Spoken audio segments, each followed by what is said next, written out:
The views and opinions expressed by tonight's guest and topic of discussion do not necessarily represent the official policy or position of Spaced Out Radio, Spaced Out Saturdays or Sundays, SOR Media, its hosts, syndicated carriers, or anyone associated with this broadcast. Any rebroadcast, reproduction, or other use of this broadcast or podcast without the express written consent of SOR Media is strictly prohibited. Listener discretion is advised.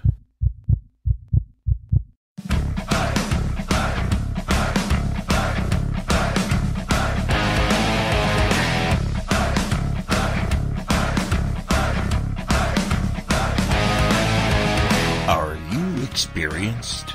Then come own the night with us.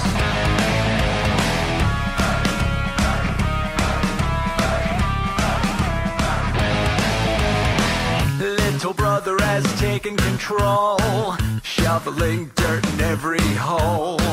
Predators to condemn your soul, watching you and watching me. We're all stationed atop the mountains of British Columbia, live from SOR headquarters. This is Spaced Out Radio with host Dave Scott. We live behind glass curtains and act like nothing's wrong. Soon you will belong. You can follow us on our website, spacedoutradio.com, and on Spaced Out Radio on iTunes. You can follow Dave on Twitter at Spaced Out Radio, and on Instagram at Dave Scott SOR, on Facebook at Spaced Out Radio Show, and on our YouTube channel, Spaced Out Radio. Brother wants to make headlines, be immortalized. Everyone's got an electric eye with the digital spies. They've watched you for so long.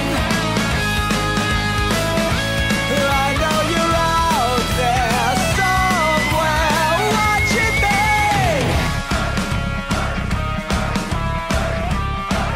me. Buckle up, space travelers. It's time to go for a ride on Spaced Out Radio with host Dave Scott. I know you're out there somewhere. We've watched you for so long. Wait for you to fall. We'll expose you all. I know you're out there somewhere watching me. Little brother wants to make headlines, be immortalized. It's Friday, February 23rd, Saturday, February 24th, if you're on the East Coast or across the pond, and this is Spaced Out Radio. Hope you had a great day and night. I am your host, Dave Scott, broadcasting to you live from the Great White North in the Caribou region, under 3.5 feet of snow on the mountains of central British Columbia, right here at SOR headquarters. We are 150,000 strong, nightly on WQEE 99 Rock the Key down in Noonan, Georgia, on the United Public Radio Network, 107.7 FM in New Orleans, and over 160 countries around the world. We are also live at spacedoutradio.com, Spreaker, The Fringe FM, and if you're listening in on Revolution Radio, remember the Double R Machine is a donation station financed by you, the valued listener. Head on over to revolution.radio and donate today. Now, we are all over social media. You can find us on periscope.tv. We are live every Monday through Friday on Periscope, on Twitter at Spaced Out Radio. Give our Facebook page a like, Spaced Out Radio Show. On Instagram, you can follow me at Dave Scott SOR. Subscribe to our YouTube channel, Spaced Out Radio. So you go to youtube.com/Spaced Out Radio. We are on iHeartRadio in the United States. TalkStream Live. Tune us in on TuneIn. Download and subscribe to our shows on iTunes. Our website is spacedoutradio.com. We also have a GoFundMe account going on right now. We're trying to build a brand new studio here. We could use your help. Go to GoFundMe.com/We Own the Night. That's GoFundMe.com/We Own the Night. If you head to our website, spacedoutradio.com, you can do a little shopping at the Spaced Out Radio store, read the Encounter online, dealing with everything paranormal, strange, and odd. Check out my latest blog there as well. And we also got great videos from Tim Doyle's UFO Seekers and Leslie Mitchell Clark's Contact TV. It's the final Friday of the month, which means it's time to bring in the panel for the SOR Paranormal Round Table.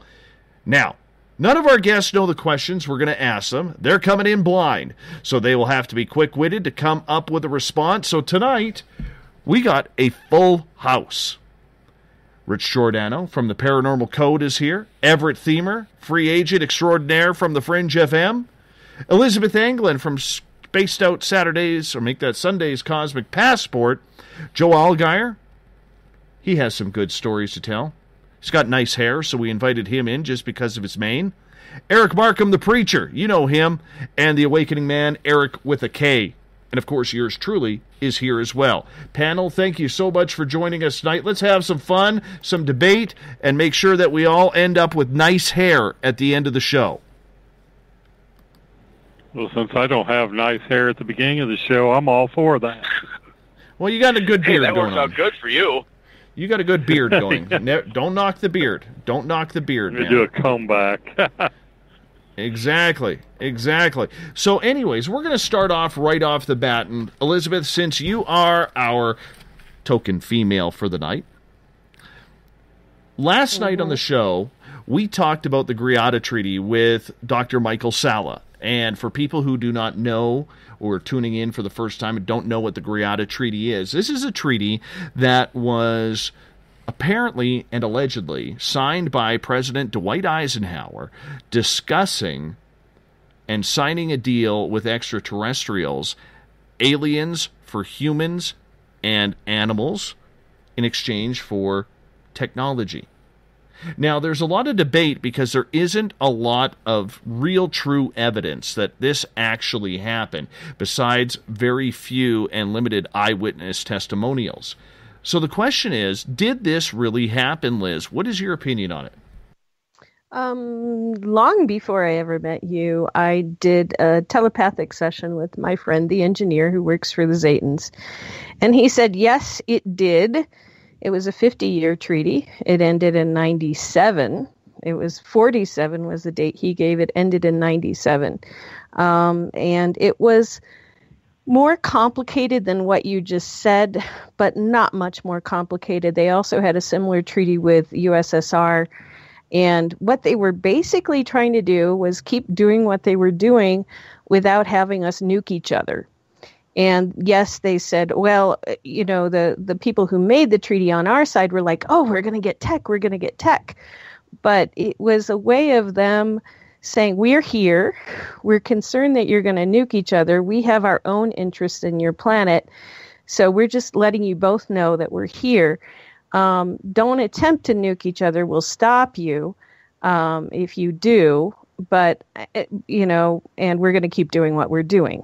So some of how that got put across to humans, given how humans understand things versus extraterrestrials, is a little wonky.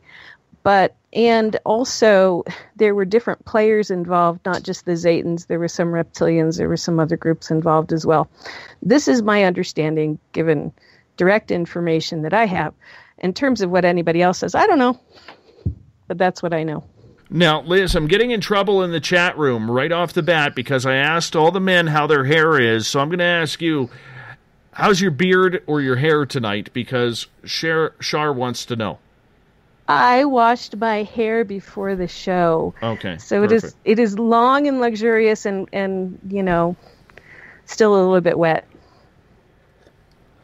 Excellent. Okay. Well, as long as we have an update.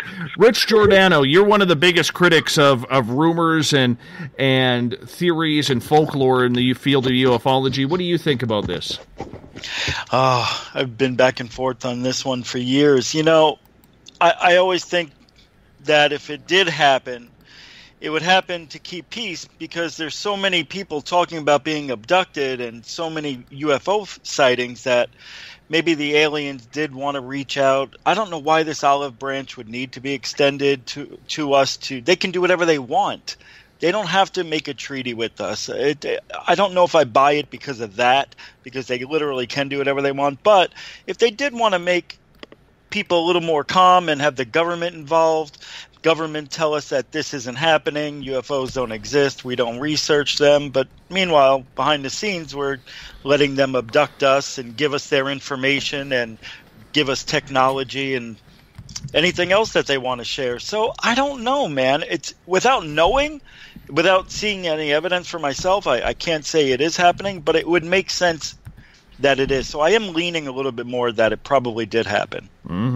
I believe it happened. I really do. And, you know, in my short time in the field of ufology, just everything that I have learned, at least in my eyes, always goes back to the Greada Treaty. Everything just seems to start there.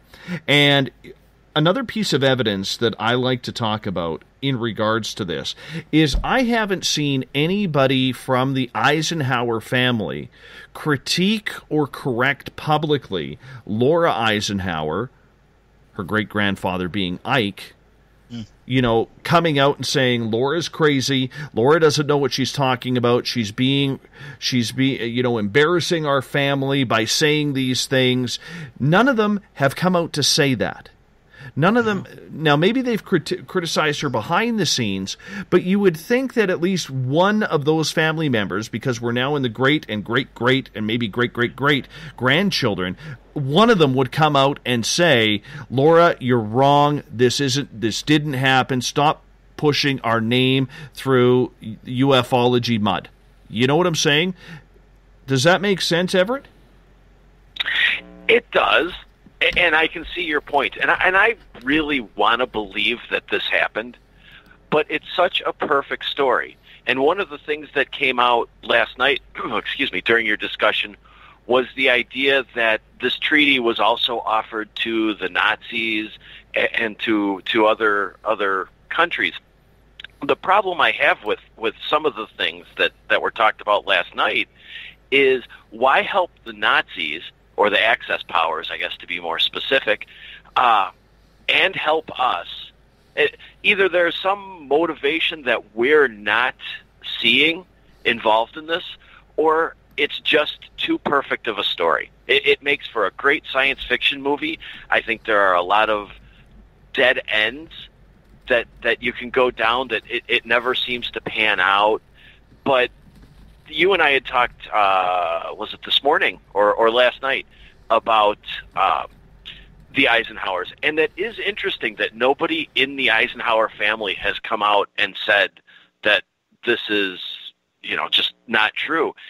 And that kind of bumps me over to the idea that it possibly did happen.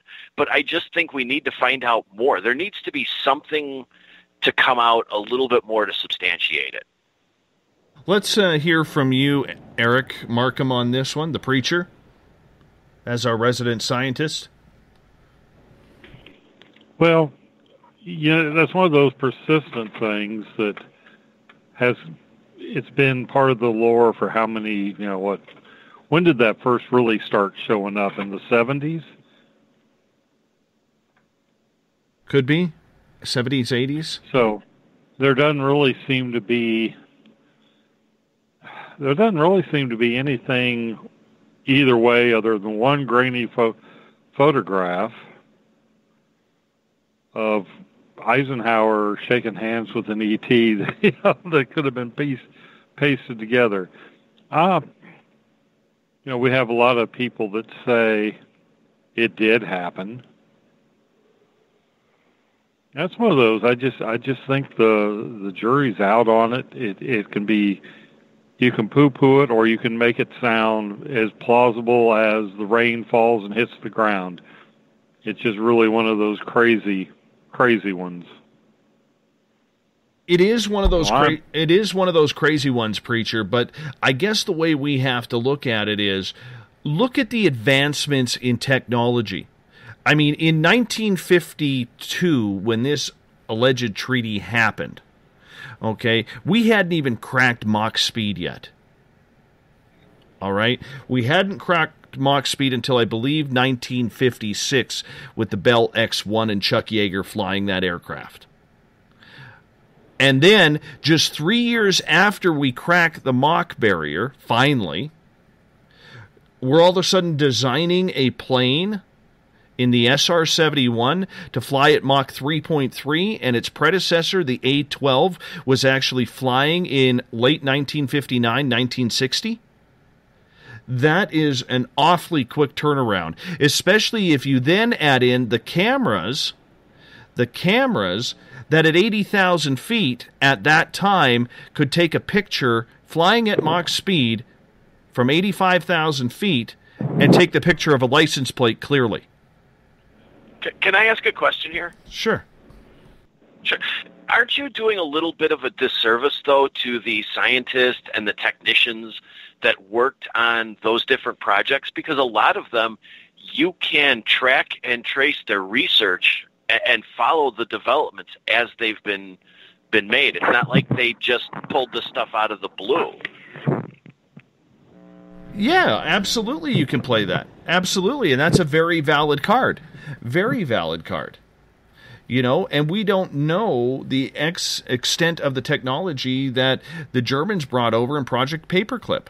We really don't know. But it all seems to add up around that same timeline. It really does.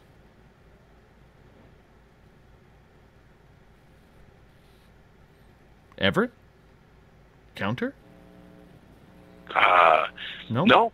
Oh, well, fine. All right. Joe Allgaier, one of our best fans in the SOR Space Travelers, we bring you in. What do you think? You're a scientist as well. Do you think whether it happened or not, I'm not really sure. What's your gut feeling? Still up in the air. Pardon me? What's your gut feeling? Being an My gut abductee. feeling is it might have happened. I don't know. Like you said, I'm a scientist. I don't see definite proof. But the question was asked just a minute ago, why were they working with us and with the Russians and with the Germans and the Nazis? Well, the simple thing was when World War II came around, we suddenly developed, the little hairless apes running around this planet suddenly developed the ability to shoot them out of the sky accidentally. And then we started blowing up atom bombs. They said, you know what, we better talk to these guys for a little bit and give them a little treaty, throw them some trinkets. Here's some fiber optic cable. It's possible. Well, you know what? I want to correct that because Gail is correcting me. It was first contact in 1954. The treaty was signed in 1955. So thank you, Gail, for correcting me on that. Eric with a K. I know you wear as much tinfoil, if not more, than me. Do you buy into this theory about the Greada Treaty? If you just want a yes, I give you a yes, no, and then I'll tell you why. I say yes. First reason is the way I do my research is if someone presents an event that happened on a certain timeline, I look at all the people and the events that came before it and after and take the pieces of those puzzle. And if you put it all together and then that one piece, the missing piece, is maybe the Greada Treaty, then it makes sense. It all kind of adds up. And the other reason why I think it happened is because Elizabeth, who I believe that there are people that have the ability to have psychic abilities. They have the ability to remote view and things of that nature. And if they're telling me that that's what they think, then I'm going to say yes. I'm going to agree with them. So that's my take on it. I think it happened. I think it was a control thing. I really think that they were the originators of MK Ultra, the aliens. I mean, they're brilliant. They came here and they mind controlled everybody, and they got us all to kind of get along to some degree while they use us in their grand scheme, which I'm not really sure what that is, but they certainly have a plan. I don't think this is a random event that's happening right now. Liz, what do you think? That's all I got to say. I think the timeline is wrong, but other than that, yes, I think there was a 50-year treaty. I did this original communication back 97, 98, and what we were looking at was what happened with Clinton. Why did Clinton not It looked like he was going to come out and say something about aliens, and then he just didn't. And looking at it, what I saw was that when he got the file on the treaty and he saw that it was an agreement to allow abductions to happen, he said, I cannot spin this in any way that will not be absolutely disastrous for myself and everybody that I know in the entire country. There's just no way that you can talk about allowing alien abductions as a real thing and live, politically through that event. And when he saw the information, when he saw that alien abductions were real and what was involved with that, his entire stomach just turned and he went, oh my God, I can't, blah. and this was in the 90s. And so I had this conversation long before 55, if it was a 50-year treaty, it would have been over in 2005. We had this conversation back in the 90s. So, I don't know who was around in 47, but the original treaty that had to do with alien abduction was before the 1950s. And it really literally had to do with what Joe Allgaier said, which is, look, these hairless primates are running around shooting things and they've got atom bombs. And, this is likely to get really dangerous and really confusing really quickly if we don't show up and say, hello, we've got we're here and we're watching, and don't shoot us out of the sky. And also don't have any ideas that we're not around and that, we are here. So that's my thought. Eisenhower was the head of the Joint Chiefs during the crash in Roswell. So he was very familiar with aliens. He knew one or two survived. I think there was more. But this leads into my next question. Okay, and let me paraphrase what happened to me today. So this is kind of cool for you listeners, because the majority of you do not know what went on. Even most of the panel doesn't even know what went on. I was contacted yesterday by a company from A&E, the television channel. And I was asked to take part in a casting call for a new UFO show that they want to put on the History Channel.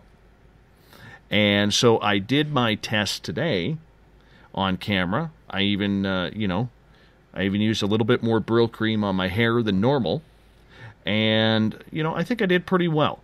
They're supposed to get a hold of me in a few days, and we'll see where it goes. It could go nowhere. It could, end up being something. But for some reason, they didn't think I had a face for radio. So we're going to see where it goes. And one of the things that I shared, and one of the questions they asked me is, what do you think needs to be the focus of ufology in regards to some of these incidents that have happened? And I brought up the Roswell. I said, everybody talks about Roswell, but nobody talks about the San Augustine crash. There were 2 crashes on that one day.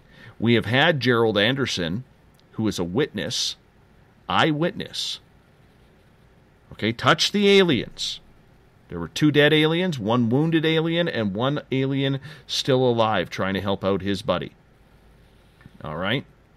And they believe that these 2 craft collided in midair over New Mexico, either during a thunderstorm combined with the radar that was going on over the state at that time. That is the thought in regards to that. So the next question that I lead into this, and it still ties into Eisenhower, is why do you think, preacher, that Roswell is so popular, yet 90%, if not more, of the ufologists out there have no clue San Augustine even happened? I think because so much of it got publicized, you have the whole headline RAAF finds saucer, and then they do the retraction. So right away, and it almost makes me wonder if they weren't trying to focus everybody on Roswell and keep St. Augustine from being investigated. Maybe it was damage control. I've always wondered about that myself. It just seems like everybody was so focused on the story at Roswell. This is, yes, it's a flying saucer. Oh, no, it's not. It's Project Mogul, which actually was, 10 years later? 1953 or something. Anyhow, their own explanation doesn't jive with the timeline. And I think it was just it was probably a very clever misdirection. Look over here. Don't pay attention to the man behind the curtain. And it worked. Giordano, Little Richie, G, I ask you about this same question. Do you think that the field of ufology doesn't do enough to study its own history regarding crash sites? Because 70 years later, everybody still talks Roswell. Nobody talks St. Augustine. Yeah, it's true. Yeah, I'm even guilty of it. It took me quite a few years to catch up to that story. Yeah, and it's exactly what was just said. Roswell got all the focus, was brought to, that's what you would want if you were the military. Look over here while we're doing all the serious business over here, at the other place. And it's true. There's a lot of crash sites supposedly around the world. It's a lot. And I live in Arizona. There's one only a couple of miles still underground where I live. Can't go there anymore. Try to, and they push you away. They have a guard sitting there. But a lot of people wouldn't even know about it. I don't know about most of the crashes that probably are still happening around the world that are history that I should know. I think it's because it's the allure, there was no headlines attached to it, or it's hard to find, but it's just not as sexy either. Looking for something that has no bodies, that could be satellite fragment or could be a meteorite. Anything that's on the newspaper headlines, man, that's sexy in every single way possible. So, people stop in there. They figure all the other crash sites have been investigated. I don't know. I'm just guilty of it myself. But there's a lot of things out there that still need to be researched properly. It's hard to, as a researcher, I want to go to these places, and look at them for myself. But, either you have to be retired or wealthy or, have the ability to do that. So it's frustrating. Eric with a K. Do you think that do you think the field of ufology actually does enough to check out where these new sites are, or less investigated sites, if we can call it that, rather than relying on the same stories over and over again? That's interesting that this even came up. That's basically what I'm doing. I started last year. I'm on my second year. I'm in Sedona right now, and I'm talking to a guy named Tom Dongo who knows of a few crashes that have happened within an hour's drive of where I'm sitting right now. The most recent one, I think, if I'm not mistaken, was around 2010.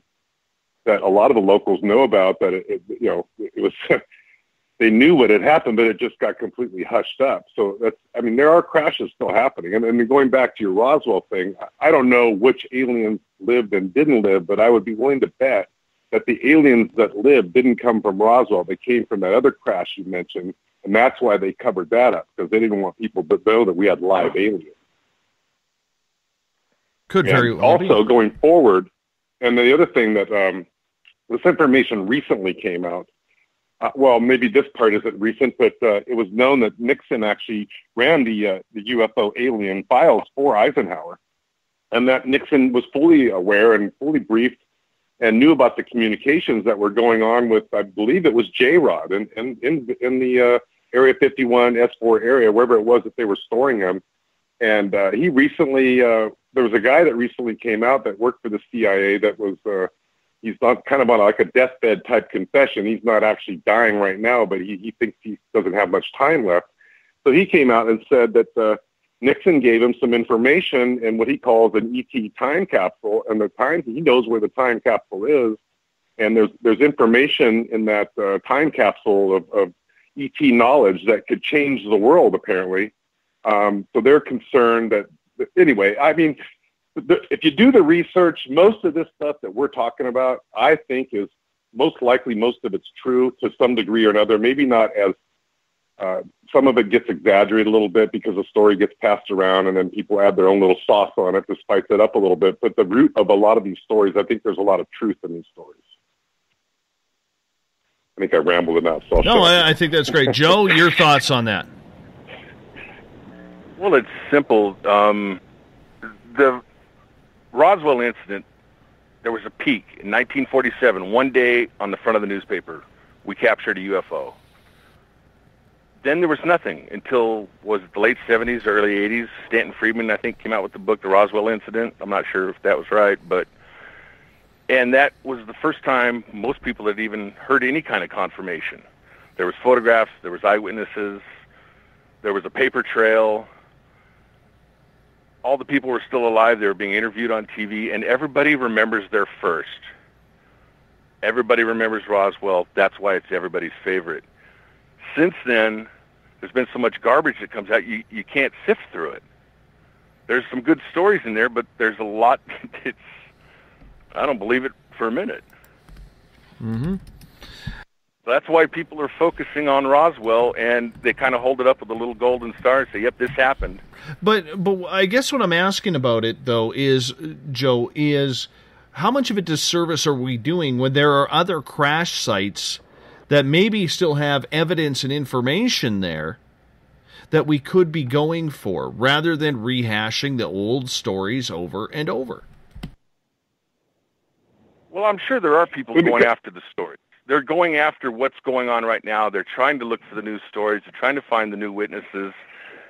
And you just have to sift through and find that. There's also people there's a lot of bad researchers out there. They go on the internet for a couple hours, they look at a bunch of YouTube videos, and they consider that research. It's just that there's an information overload. The government loves it because everyone's focused on Roswell, and they could bury pretty much anything else that they have. Everett, you got the final say on this one. Well, Hey. with the St. Augustine, oh yeah, we can't forget about Liz.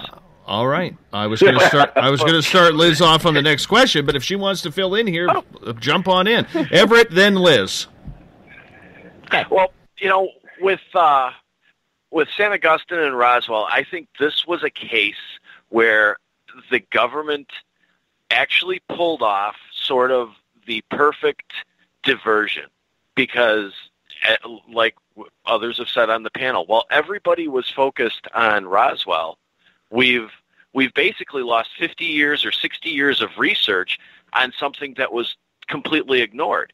So whatever happened there, we may never be able to find the truth or find documents because it has been so ignored. And I think that was, in this case, something that the government managed to pull off and intentionally pull off.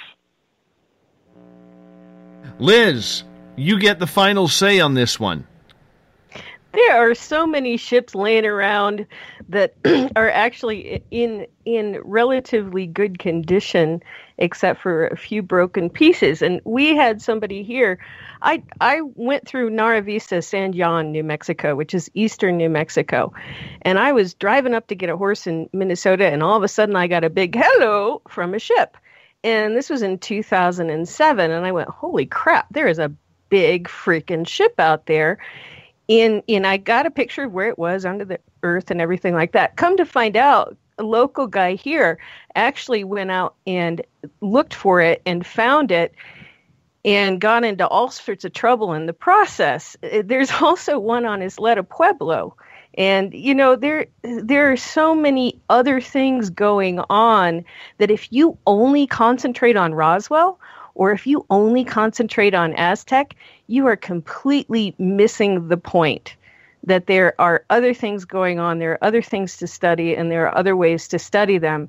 But Liz, only if, Liz, I'm going to cut you off right there. What does that say for the field of ufology, though, if we keep focusing? I mean, it's the same thing like Everett and I were talking about earlier. It's the same thing with the paranormal. We always hear all these groups getting all giddy about going to Waverly Hills or Gettysburg or places like that. What's wrong with the field of ufology or the paranormal in this case of trying something new and being truly investigative?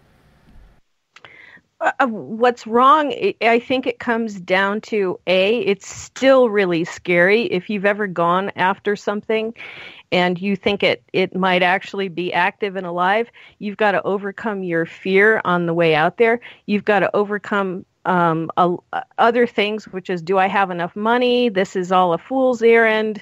I'm going to go walk out across that plain and there's probably nothing there. Maybe I'll step on a rattlesnake. So there's a lot of human stuff that you have to overcome. And then there's also the mind control aspect. If you're walking up to something that is still operable, it still has its mind control operating. So the guy here who went after the one at Naravisa San John, he really believed that he got shot at by the U.S. government with laser rifles, and he has a scar on the side of his head to prove it. And he didn't have that scar before he went out there. So, whether it was the U.S. government or whether it was mind control or whether there were aliens there, we don't know. And this guy is not nuts. He's actually the Bigfoot researcher who did the UNM stuff, and he's not nuts. And, lots of weird stuff happened. But the fact of the matter is you're getting into highly, highly weird. So that's one problem. And the other problem is you don't have a paper trail. If you're going out on remote viewed and dowsed information, you don't have a paper trail to back it up. You just have to go out without anything to back up what you're doing.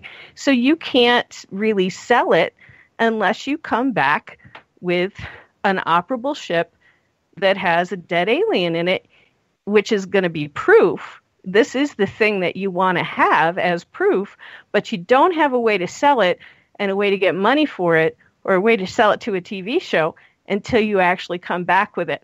And you're going into all sorts of weirdness when you do that. But it's what needs to happen. Fully agree. We're going to move on here to question number 2, and this is a little bit about To the Stars campaign. Now, we're not going to get into the whole idea of it because we've beat that ad nauseum, all right? But I think in sticking with ufology here for a couple of minutes, I think it's important that we all take a look at the way the paradigm has kind of shifted with the To the Stars campaign. Now, Tom DeLonge, he hasn't been seen in public in regards to this topic since his interview with Joe Rogan. Now, he made some very slight remarks, when you're dealing with professionals on the level that he is with his team, dropping F-bombs and, threatening to expose your penis on camera probably does not look very professional to the team that he has built around him and above him, even though he is now listed as interim CEO. So, Eric with a K, I'm going to start with you on this one if you don't mind. All right? Do you think that the To the Stars campaign's higher-ups have pulled DeLonge from being in public because of this situation with Rogan, or do you believe that he is collectively working on other things right now behind the scenes since Luis Elizondo has taken over being the frontman? Yeah, I think he's probably has some involvement. I'm just guessing.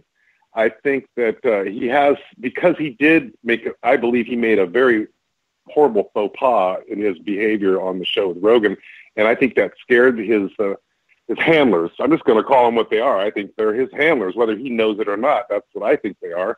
And he messed up, and so now he's on the back burner, and he's not going to be at the forefront of this anymore. I wouldn't be surprised if they try to find somebody else to be the spokesman, because DeLonge's just not mature enough for that role. If they really want to do disclosure, I don't think he's the guy that you want to use to appeal to the millennials.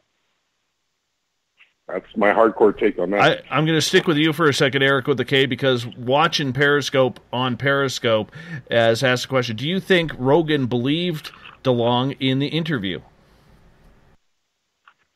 Well, believed him about what? Because the whole UFO aspect, the alien aspect, that we should put nukes up in space because the aliens are coming to invade and they're going to kill off mankind. He was pretty rogue on that. Actually,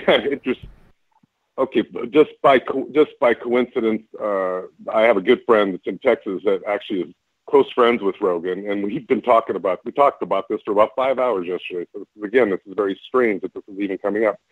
There's a lot of ego in Hollywood, and when you got Tom DeLonge, who's successful, he's got ego. That's what it is. And then Rogan, of course, he's got his ego as well. And I think that if I was going to speculate, I would say that Rogan really wasn't buying that DeLonge was as tied in as DeLonge thought he was. So there was kind of this little ego thing, and I think that Rogan's much more schooled at the street game, so to speak, that goes on in Hollywood, and I think he caught DeLonge off guard. And then when DeLonge started talking about, showing his this or whatever, he had him at that point. But I don't think he really buys that. I think he thought that DeLonge wasn't as in as DeLonge thought he was. I think they basically used the Jedi MK Ultra mind trick on DeLonge and made him think that he was the man. And so DeLonge had this attitude like he was untouchable. But then when he made a buffoon of himself, then he found out that he wasn't untouchable. So that's my take on that. And that's just my take. I'm not saying I know for sure. This is just information that I hear. I'm just passing on. If it fits, whatever. I'm not saying that's what it is, though. Let's move on to Elizabeth on this one. What's the question? In regards, have you been paying attention, or are you eating Cheetos again? Cheetos? No, I pay no attention to Tom DeLonge whatsoever. But what's the question? Just in regards to why you think they have pulled him from any public appearances on this. I think they think that they have something else up their sleeve that is going to come out in the summer. Don't ask me why I think that. I just do. And they don't want to water down. It's like there's a name for it. Periodicity. What is it? It's you get everybody talking about one thing, and then you add another thing later, and then you get everybody talking again. So they're really waiting to say the next thing that they're going to say, and they really don't need him saying something else in the meantime. So I just think it's strategy. I don't think it's necessarily about him. I think it's about their strategy for letting out information in a periodic way. Preacher? I think it's kind of a puppet show. They knew what they were getting when they got somebody that, I think somebody mentioned immature. I think he's playing the role that he was meant to play. I mean, it's bringing attention. I mean, it's got people talking about UFOs, and it's got people thinking that probably never gave it a second thought before. So I believe all in all, it's a very well crafted. It's stagecraft. It's a very well scripted play we're seeing go. The way it's going out right now. I don't know if they planned for this though, Preacher. I don't know if they planned for DeLonge to make an ass out of himself back in December on Rogan, because I'm surprised. We're 2 months past this now. 2.5 months past this. And, barring the odd comment on Twitter, DeLonge has been very silent. He hasn't been backing up outside of his Twitter account, hasn't been backing up publicly with statements for Luis Elizondo or Hal Puthoff or Chris Mellon. Those are the three who have been interviewed out there. Nothing, man. Nothing has happened. And considering how loud he was supposed to, you don't think he was supposed to? Why? okay, if you look at his age group, and look how he behaved as a musician, as a front man, they knew what they were getting. I think they expected the whole, genitalia. They knew what they were getting. And I'm not sure if Go ahead. I'm sorry. I was going to say, do you think they created that on purpose? I'm leaning that this was, like you were saying, a facade that they created on purpose, and DeLong was just a tool to try to make fun of the whole idea of disclosure. I was just about to say I wasn't sure if it was to bring attention which way it was. You can see it playing out either way. You've got people that would look at that kind of behavior and think, yeah, he's one of us. What he's saying must be true. And then, like you just said, you've got that facade, and you've got the court jester kind of thing. It really could. I think it's just we're going to have to wait and see how this plays out, because at this point in time, the plot hasn't rolled out enough to be sure what's going to happen. Everett, your thoughts? Originally, I kind of thought that DeLong was sort of the mastermind of this. But the more I look at it and see how he's acted and things that have played out, I kind of am forming, sort of along the lines of Eric and Eric, an idea or a theory that he's getting played almost as much as anybody else, that he was brought into this to kind of pull in the younger generation, the people who may not be fully interested in this, bring it back to the forefront of the new young adults. And I think that when he went off the rails a little bit and some of the things that he said, they had to pull him back and put him in the background. But luckily they had Elizondo already stepping up. I think that basically, and this is just kind of a theory that I've been forming over the last couple of weeks watching it, is that as much as I disliked the things that he said and the way he organized this and how it came about, I'm starting to think that he's getting played as much or more than anybody else. Yeah, but he even admitted to being a patsy, Everett. He knew. He admitted that on that show, that he was a patsy in all of this, even though he put it together that these guys were the star of the show and he was just the comic relief. But they're playing to his ego. I mean, we can call him a rock star, but his time in the spotlight has been waning. And those guys are always yearning to get back, in the news or on the front page. So why wouldn't an organization play up to somebody like him? I mean, he won Researcher of the Year or whatever that award was that he won for very little effort. There were a lot of people that did a lot more. He didn't even show up for that. So how important is this really to him? Okay, can I jump in real quick? Because I'm sorry, I don't mean to be rude. What I was told happened, and this comes to a source in Los Angeles, that DeLong is a honorable and sincere researcher. He has a deep interest in this topic, just as much as any of us on this call right now and people that are listening.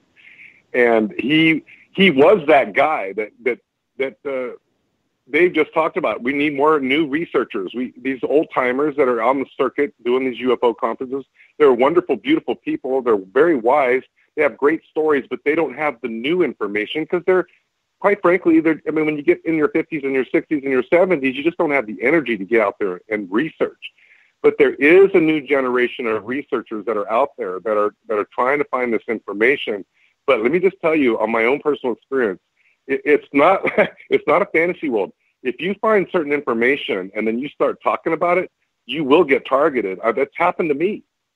So you have to be careful. I mean, you can't be so brazen and bolden to think that you're just going to go out there and find the truth and you're going to tell the world and you're going to save the world. It's not that. It's not like that. But anyway, back to DeLong.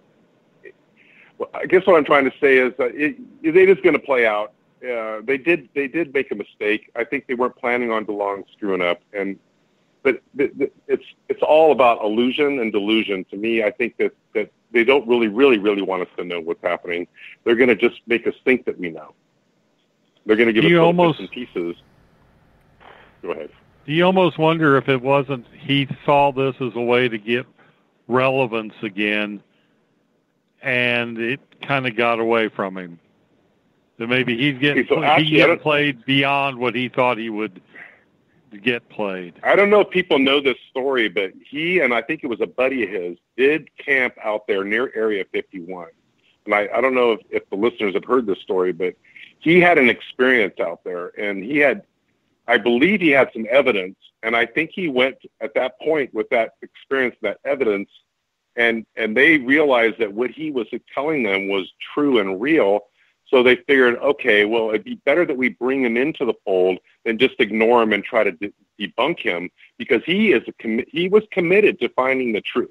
That's basically what I wanted to say. But then why ignore all of the other committed researchers out there with information or materials?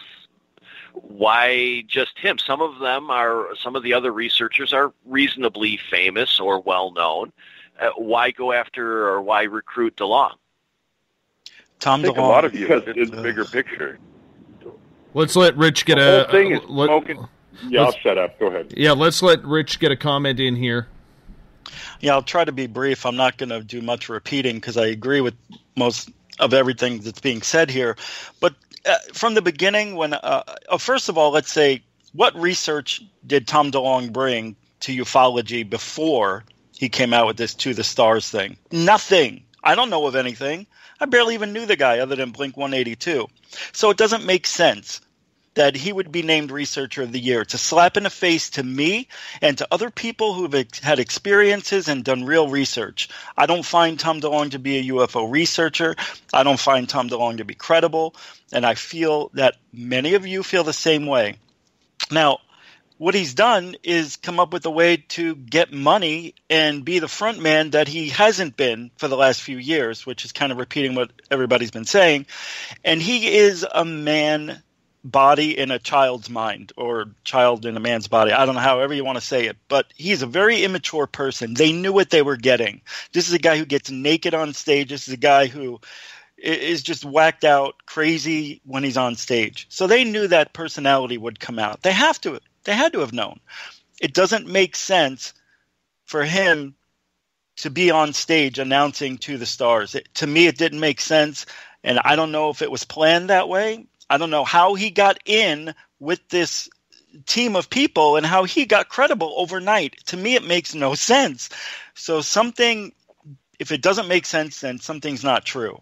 So, okay, one thing real quick is there's a Freemason aspect to this that has to be addressed. The fact that he's a Freemason and he's committed and he wants to go to the top, if you have to be a Freemason to have this knowledge, and you got to be at 33 or above to have this knowledge. If you're not 33 and you're less than 33 and you think you know what you're talking about, you do not know all the information. So are you saying that everybody who is not a Mason and is doing research is just wasting their time? Yeah. No. I'm not saying that. What I'm saying is the reason why DeLong was even let in is he was a Freemason. And I think that was part of the factor that they thought, we're going to go ahead and we're going to utilize him like a tool. Had he not made the mistakes that he made, he might have elevated himself up the ladder, but I think he's just stymied his growth as far as that goes. But he dug his own grave. Yeah, I mean, his personality doesn't show that much encouragement for me in this. I don't know. I look at him and I see a very immature, I see a very young-minded individual who is not taking this as seriously as I'd like to see it. I know he probably is deep down. I know he's interested. But when he was on that Joe Rogan Experience show and he's talking about the videos and the evidence, I mean, those are hoaxed videos he was showing. Those are known hoaxes, and they were old. They weren't new. So I'm very confused. by the whole thing. I don't know what to think, but I think it doesn't make sense. And he's probably now going to be whisked away on the side for a little bit. Elizondo will probably step up, or somebody else. And that's why it's been quiet. So it's only been a few months. Think about how much attention ufology gets in the media anyway. So something's going to happen with, next 4 to 6 months. We'll hear from them. Yeah. And let's not forget, too, that one of the things with the To the Stars Academy that they had talked about initially was their entertainment that they were going to create. Right. Yep. So what happens now with all of the different connections that have been made? What happens now when George Knapp's movie that he wanted to do on Skinwalker all of a sudden gets made? We're just talking about the science aspect, but they had made it quite clear that there were several different branches, so to speak, of To the Stars Academy, and a big part of it was going to be the entertainment part, whether it be movies, novels, different things like that. Where has all that gone, and what happens when that starts to appear? That's coming actually in about 2 months.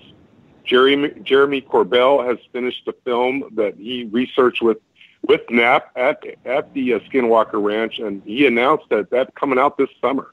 So I believe around that time when that movie comes out, this whole topic will get reheated again. We're in a little lull right now is what I think is happening. Yeah. No, the whole thing, I think a lot of you are missing the bigger picture here. The people that really know what's going on, the mysterious they're loving this.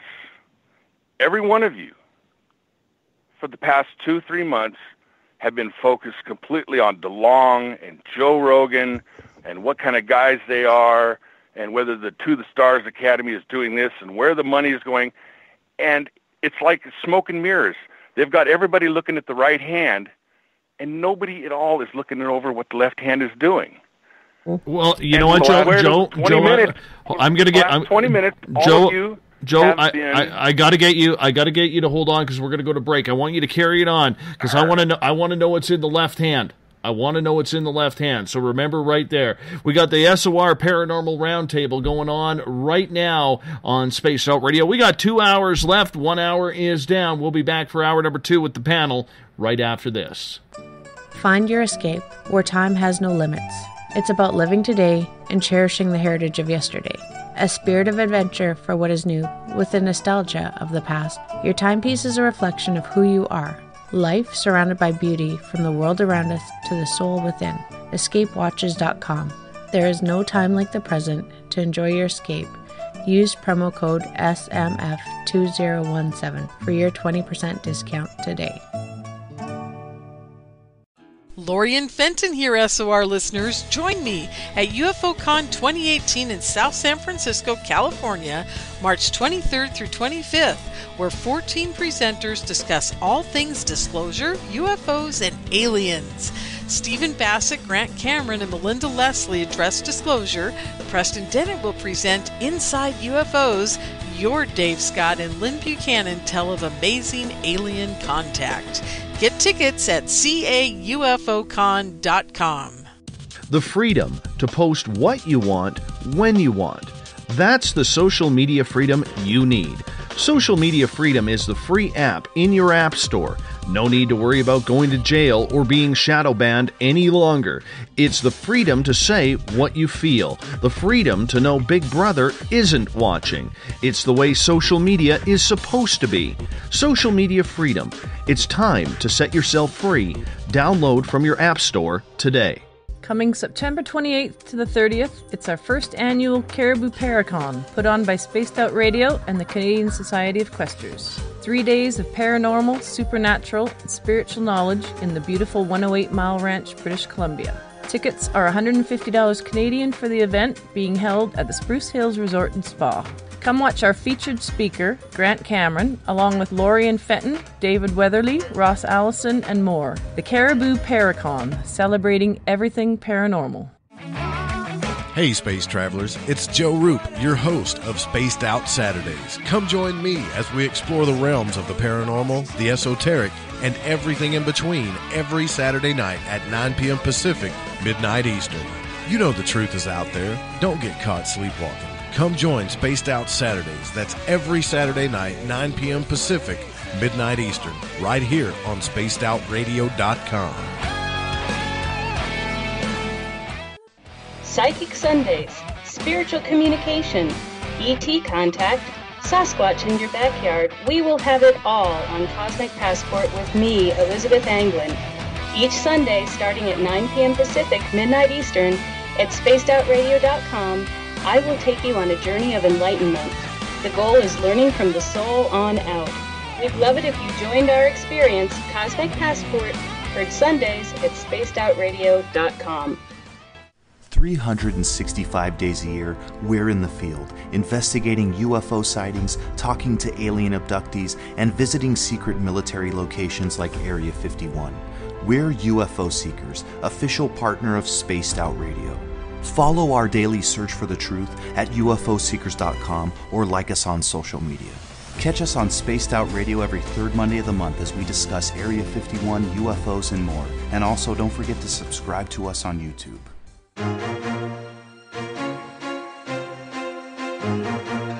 From coast to coast to coast, Blacklight Uncharted is taking on the paranormal across Canada. From ghostly hauntings to the UFOs flying above in conjunction with MUFON Canada, we're closely investigating what's going on in the northern skies and checking out the apparitions that walk among us.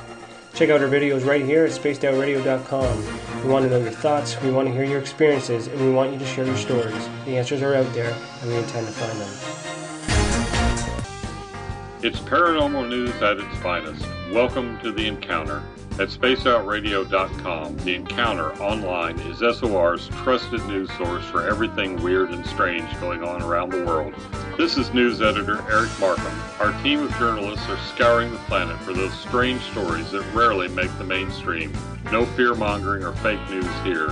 Head over to spacedoutradio.com and encounter The Encounter. Want to learn more about aliens, cover-ups, conspiracies, cryptids, and the paranormal? All you have to do is tune in S4 as we take over the Spaced Out Radio night, starting at midnight Pacific, 3 a.m. Eastern, each and every Saturday night, right after Spaced Out Saturdays. Hi there, this is Eric Cooper from Forest Moon Paranormal. Join me, Corey Ruiz, and friends as we discuss the hot topics of the night. It's fun, entertaining, and as dark as the night. Find us at spacedoutradio.com.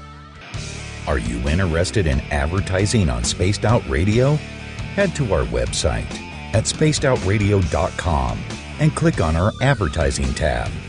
There, you will find an assortment of ways you can get your product out there with us, from radio commercials to banners and social media. Have a product you like our hosts to endorse? We can do that too. Visit spacedoutradio.com for more details. Do you want to know what's really going on in your world? Do you have questions about who you can trust in the mainstream media? Then look no further than the Rebel Planet.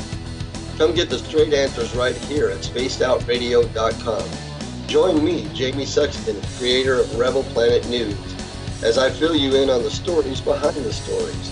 All you truth seekers, be sure to tune in to Rebel Planet on spacedoutradio.com the third Thursday of every month.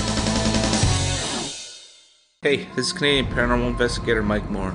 The third Wednesday of every month, I'll be teaming up with Dave Scott to bring you Ghosts of the Great White North. Each month, we will bring on guests from across Canada to discuss their ghostly encounters. Canada is a paranormal hotbed with stories you've never heard, so we're going to bring them to you. So get comfy on your Chesterfield, grab a donut, and join us, eh? The views and opinions expressed by tonight's guest and topic of discussion do not necessarily represent the official policy or position of Spaced Out Radio, Spaced Out Weekend, Spaced Out Radio Limited, its hosts, syndicated carriers, or anyone associated with this broadcast. Would you like to connect with us? Head to spacedoutradio.com for all your latest show info. And hit us up on Twitter using the hashtag SpacedOutRadio. Now, back to Dave Scott and SOR. Welcome back to the second hour of Spaced Out Radio tonight. I am your host, Dave Scott. Great to have you with us this weekend while I am out in the wilderness finding my Zen and my Chi. We bring in the weekend crew to the SOR headquarters. Joe Roop tomorrow night on Spaced Out Saturdays, and then Elizabeth Anglin's Cosmic Passport on Spaced Out Sundays starting at 9 p.m. Pacific, midnight Eastern Time at spacedoutradio.com. We want to welcome in everyone listening in on WQEE 99 Rock the Key down in Noonan, Georgia, home of The Walking Dead. We are live as well on the United Public Radio Network, 107.7 FM in New Orleans, and over 160 countries around the world. We are also live on The Fringe FM, and if you're listening in on Revolution Radio, remember the Double R Machine is a donation station financed by you, the valued listener. Head on over to revolution.radio and donate today. Bill Cardwell has set the password for tonight in the SOR Space Travelers Club. Siderodromophobia. Siderodromophobia is your password. Make sure you use it wisely, Space Travelers, as Bill sets the password each and every night right here on the mighty SOR. Now, if you want to follow us on social media, you can do so on Twitter at Spaced Out Radio. Use the hashtag Spaced Out Radio if you want to connect live with me during the show as well. Give our Facebook page a like, Spaced Out Radio Show. On Instagram, you can follow me at Dave Scott, SOR. Follow us on Periscope.tv every Monday through Friday. Our YouTube channel is youtube.com/Spaced Out Radio for our archives. And we are also on iHeartRadio in the United States. TalkStream Live. Tune us in on TuneIn. Download and subscribe to our shows on iTunes. Our website is spacedoutradio.com, where we have a plethora of features for you. You could shop at the Spaced Out Radio store, rock out to some Bumblefoot, read The Encounter online, or watch great videos from UFO Seekers, Contact TV, and so much more. It's the SOR Paranormal Round Table. It happens the first Friday, or make that the last Friday of every month. Tonight we are joined by Spaced Out Sundays, Cosmic Passport, Elizabeth Anglin, Joe Allgaier from the SOR Space Travelers Club, Rich Giordano from the Paranormal Code, Everett Thiemer from the Fringe FM, our resident scientist, the preacher, Eric Markham, and Eric with a K, who just kind of wanders and meanders around this earth looking for unsolved mysteries. Crew, welcome back. Thank you. Hey, thanks for having us. Thank you. Now, right before the break... Oh, go ahead. Sorry, my fault. My bad.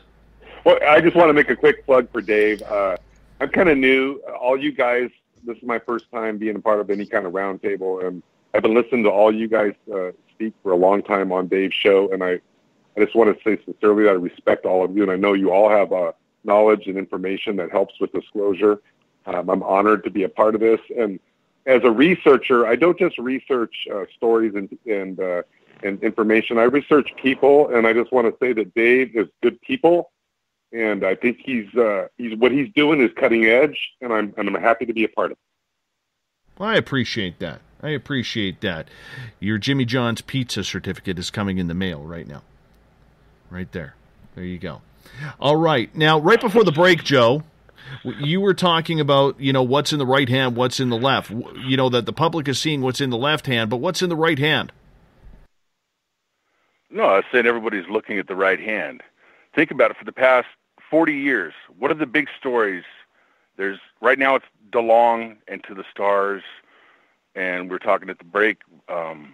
It was whether the Area 51, whether any of that was real, and before that it was Roswell. They've kept everybody focused on these little stories. Is Bob Lazar real? Is he not? For decades, that's what everyone's been arguing about.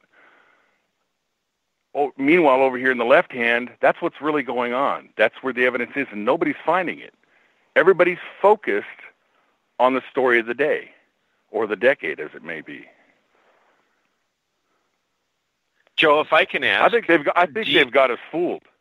They've got everybody fooled. There's a whole lot to know out there, and everybody's arguing about this one little thing. Who cares about Tom DeLonge? And yet everybody's focused on it. People are researching everything he's done, everything he's said, every show he's been on, and how much money he's making. Where does that get anybody? They've got everybody focused on this when it's really going on over there, and nobody is looking. Yeah. There might be a few people that are looking, but the people that are looking aren't getting any traffic. They're not getting any information. No, I mean, it just all gets buried. Mm-hmm. Everett? Do you think we have then to join that together. gives, One at a time. Everett? I was just going to ask Joe, does that then maybe give credence to some of the other rumors out there that haven't been detailed or investigated as much as the ones that we've talked about? But, like Dulcie. Well, absolutely. I'm absolutely Wright-Patterson certain Air people Force out there. Base. Yeah. Yeah. Yeah. I'm absolutely certain there are people out there that know a ton of information, but they're not giving it up to anybody. Nobody's paying attention. And if a little dribble comes out here and there, it gets lost in all the Bob Lazar stories and the Ancient Aliens on the History Channel and everything they want everybody to see. There's good information out there. There's tons of eyewitnesses, but is anybody seeing it? Maybe on a YouTube channel somewhere, but that's almost useless. 95% of everything on YouTube is ridiculous. Joe, this is what we do know, though, and I'm not trying to combat you or sound like I'm ganging up. This is what we do know. As we figure out these little building blocks, okay, the people who have truly looked into this, whether it's Tim Doyle, Grant Cameron, Melinda Leslie, Lorian Fenton, and others, the one thing that they are learning through this entire process as they built the building blocks is that it comes through to a group called the Aviary. The Aviary is run by one billionaire out of Las Vegas who happened to get a lot of that money of the $22 million that the government procured for UFO research, and that's Robert Bigelow. Okay, so... We've got Robert Bigelow. We know he's interested. He's into it up to his eyeballs, but what do we know other than that? Nothing. That's why they really went don't know with him. what he's doing or what he knows, and he ain't going to tell us. No, he doesn't have to. Harry Reid, in the New York Times article, stated the reason why Bigelow won the contract and they went private with it was to withhold that information from any FOIA request. Yeah, you keep it in private business, it can't be checked. Exactly. Exactly. And, Yeah. and that is Freedom what of the shadow information government... request on a private business. That's the problem. That's the shadow government. It's all compartmentalized. Bigelow is in a compartment of the shadow government, and I'm sure he knows it, and he's rewarded handsomely for it. Yes. I would agree with you. And what people need to understand is there is this group called the Aviary. John Tenney, the last time he was on, I think everybody respects John Tenney and his opinion. All right? And he was the first one, besides Grant Cameron, on this show to bring up the Aviary. And we were the first show that he had ever talked about the Aviary out of all the shows that John Tenney has done. We were the first show that he had talked about the Aviary. Now, that doesn't mean anything that we were the first show. It's just coincidence that he brought it up at that particular time. So there is something shadowy going on, and that's what a lot of people are trying to figure out. Unfortunately, these things take time, and in the meantime, as they take time, a lot more of these situations come out. A lot more information about Hal Puthoff comes out. A lot more information about To the Stars. So it's almost like adding building blocks or to the foundation that's already there. That's the unfortunate part. Dave, can I ask a question? No. Okay. Yeah. Of course you can. Of course you can. Go. Well, now I don't want to. No, we talk a lot about Bigelow, but, and I'm just going down a road with my tinfoil hat on, we don't talk a lot about SpaceX and Elon Musk. While he's doing many of the same things, I mean, he's got government contracts with NASA. He's firing rockets into space. He just launched Starman in his car, which should have been mine. But we're not dissecting everything that he's doing. How do you think that plays out? Why is that? Is it a marketing PR thing? Is it that he really has no interest in the alien aspect? Or why do you think that is? That's what it is. Elon Musk has never shown up asking for abductee information and being willing to pay for it. And he probably wouldn't because of his ethics, whatever they are. He has not shown any way of, any interest in doing that. That's my opinion. It is such a great guy. Maybe he's the one behind it. Maybe you know what? No one expected the Spanish Inquisition. You know what though? That is a good point though, because I don't recall, okay, and I'm just saying I don't know if it's been there for a long time or not, but the last time I remember reading through the To the Stars website right at the beginning, and I remember seeing Tom DeLonge as the CEO. What I do not remember is whether or not it was written as interim CEO. Now, if you go on the To the Stars website and you bring up Tom DeLonge's profile, it says interim CEO. Now, I'm not trying to start a conspiracy here because I don't know. I can't remember if that got changed or not. You know, maybe I'm having a Mandela effect type happening here, right? But, you know, Flat Earth is getting to me. I don't know what it is, all right? But the main thing is, it could be possible if they are looking for a new CEO that maybe somebody like Musk comes in. Maybe. Who knows? But here's what we do know, and I'm going to reiterate what Liz said. You know, what we don't know is whether or not Musk has paid for UFO files. We know Bigelow has. We know when Bigelow all of a sudden got that cash, he went on a spending spree. He bought into MUFON. He bought up websites and different UFO websites, including one here in British Columbia. Okay, and their files. He was buying MUFON files. A lot of people quit. Eric with a K can attest to this. I just talked to Chase Klosky about this, who's with MUFON. She's on their board of directors. And she is the one who helped bring this Bigelow buying spree into attention, into the public, and she actually quit in 2008 and went back in 2014. All right? So it is out there. There is things happening. And I think, you know, if anybody else wants to reiterate on this, I don't want to spend too much more time on this because we have a lot more questions, but there is proof of Bigelow doing this. Okay, I can make a quick comment about what I learned from Chase Kletsky, who I trust 100%. That woman is an amazing woman. I'm excited because I know you're going to have her on your show soon. But basically what was going on is through Bigelow's people, they were getting the information and the reports directly through MUFON. They would be funneled to him. It was not part of the original MUFON plan, but he kind of basically bribed his way into that.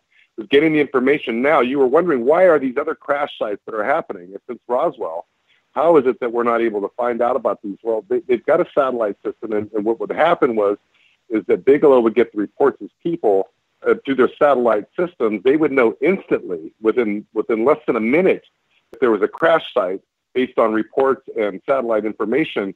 Then they would get their people there that were in military bases, primarily, as you guys know, in Mojave Desert, Nevada, Arizona, Utah. I mean, you got to ask yourself, why do we have all these bases in the desert? There's a reason for that. So they were actually intercepting this information, and it was part of the cover-up. I'm not sure how it's happening now. I tend to think now that we're in a time zone now where if there were a crash, I don't know that they would be able to cover it up quite as quickly. But, you know, who knows? But that's what was happening. All right, let's move on to the next topic, guys. Real interesting story came out.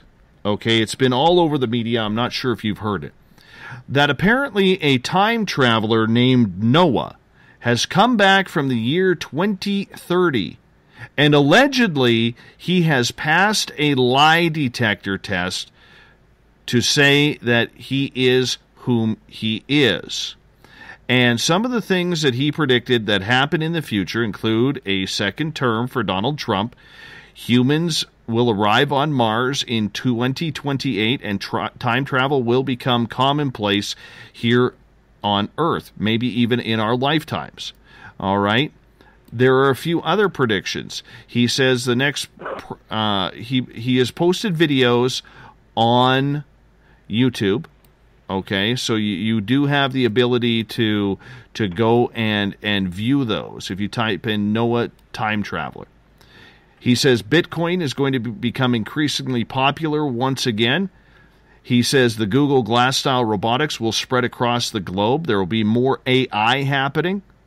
So my question with this is, do any of you believe, and it's actually the thought of the Dave today as well, and we'll get more into that, but do any of you believe, and Rich, we'll start with you on this one, that time travelers are on our timeline on our planet right now? No, I don't believe it. I honestly don't. I think time travel is something that is extremely difficult. Well, you have to think about it. The Earth is moving, right? Spinning around 1,000 miles an hour, whatever. We're traveling through our own solar system or galaxy at 60,000 miles an hour. For you to have to time travel, you'd have to land back on Earth where it was or in the future. So you have to predict where it's going to be and land on it. Isn't that a possibility? Maybe. I don't know. But I think those predictions and those things he said that would happen are pretty much just guesses. Because I could have said the same thing and looked just as credible as him. So he passed the lie detector test. Who hasn't that lied? I mean, all of this just sounds like another person trying to get a little bit of fame for a story that's so grandiose and no evidence to back it up. Is there evidence, Dave? I don't know. I didn't. You have to go on YouTube and watch the channel Apex TV. The footage is on Apex TV on YouTube. They have blurred out his face. Now, he is in appearance, and this is where it gets a little hokey for me. He's in appearance of a 25-year-old man. He is apparently 50 years old, but was able to use some age rejuvenation drug, which transformed him to looking younger.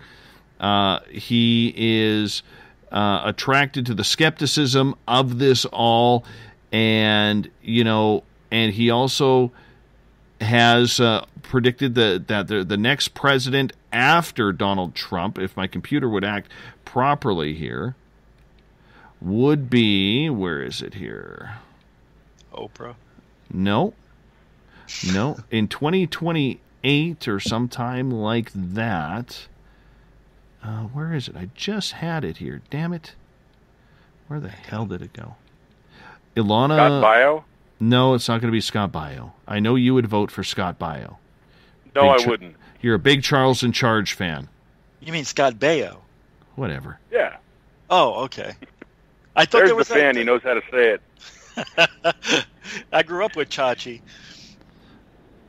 Elizabeth, would you vote for Chachi? The question is about Noah. The one thing you mentioned about Noah is he said time travel becomes commonplace. Simple question from that is, then where are all the time travelers? Have you met one? No. I mean, if it's commonplace, they're going to be popping up everywhere. Have you seen that's them? what Stephen Hawking said.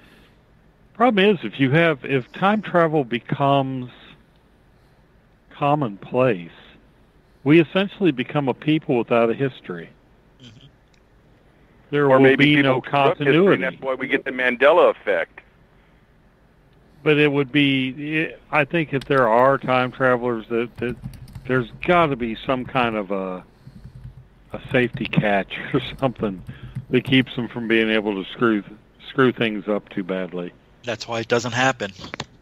My understanding is that you can time travel to another physical dimension, like a parallel reality, or the next portion of the end-brain.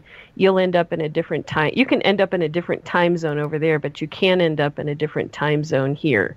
So, like, if you're going to a parallel reality and you want to go 30 years in the future, you can do that. And if you want to come from there and go 30 years in the past, you can do it. But you can't do it along this same line unless you're just doing it in terms of your consciousness. My thought is if he did do it, he came from a parallel reality. I really don't think Trump's going to get a second term. And some of the other stuff that he says, it'll bear out or it won't bear out, but it probably won't if he came from a parallel reality. Or he's just nuts and he can pass the test. Well, thank God he didn't say Prime Minister Unicorn was going to get another term. I'd be putting my house up for sale in no time and moving down to the U.S.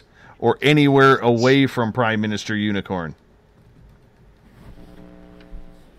I'm going to call the underdog. Didn't Canada say they didn't want all of the people that threatened to move to Canada when if Trump won?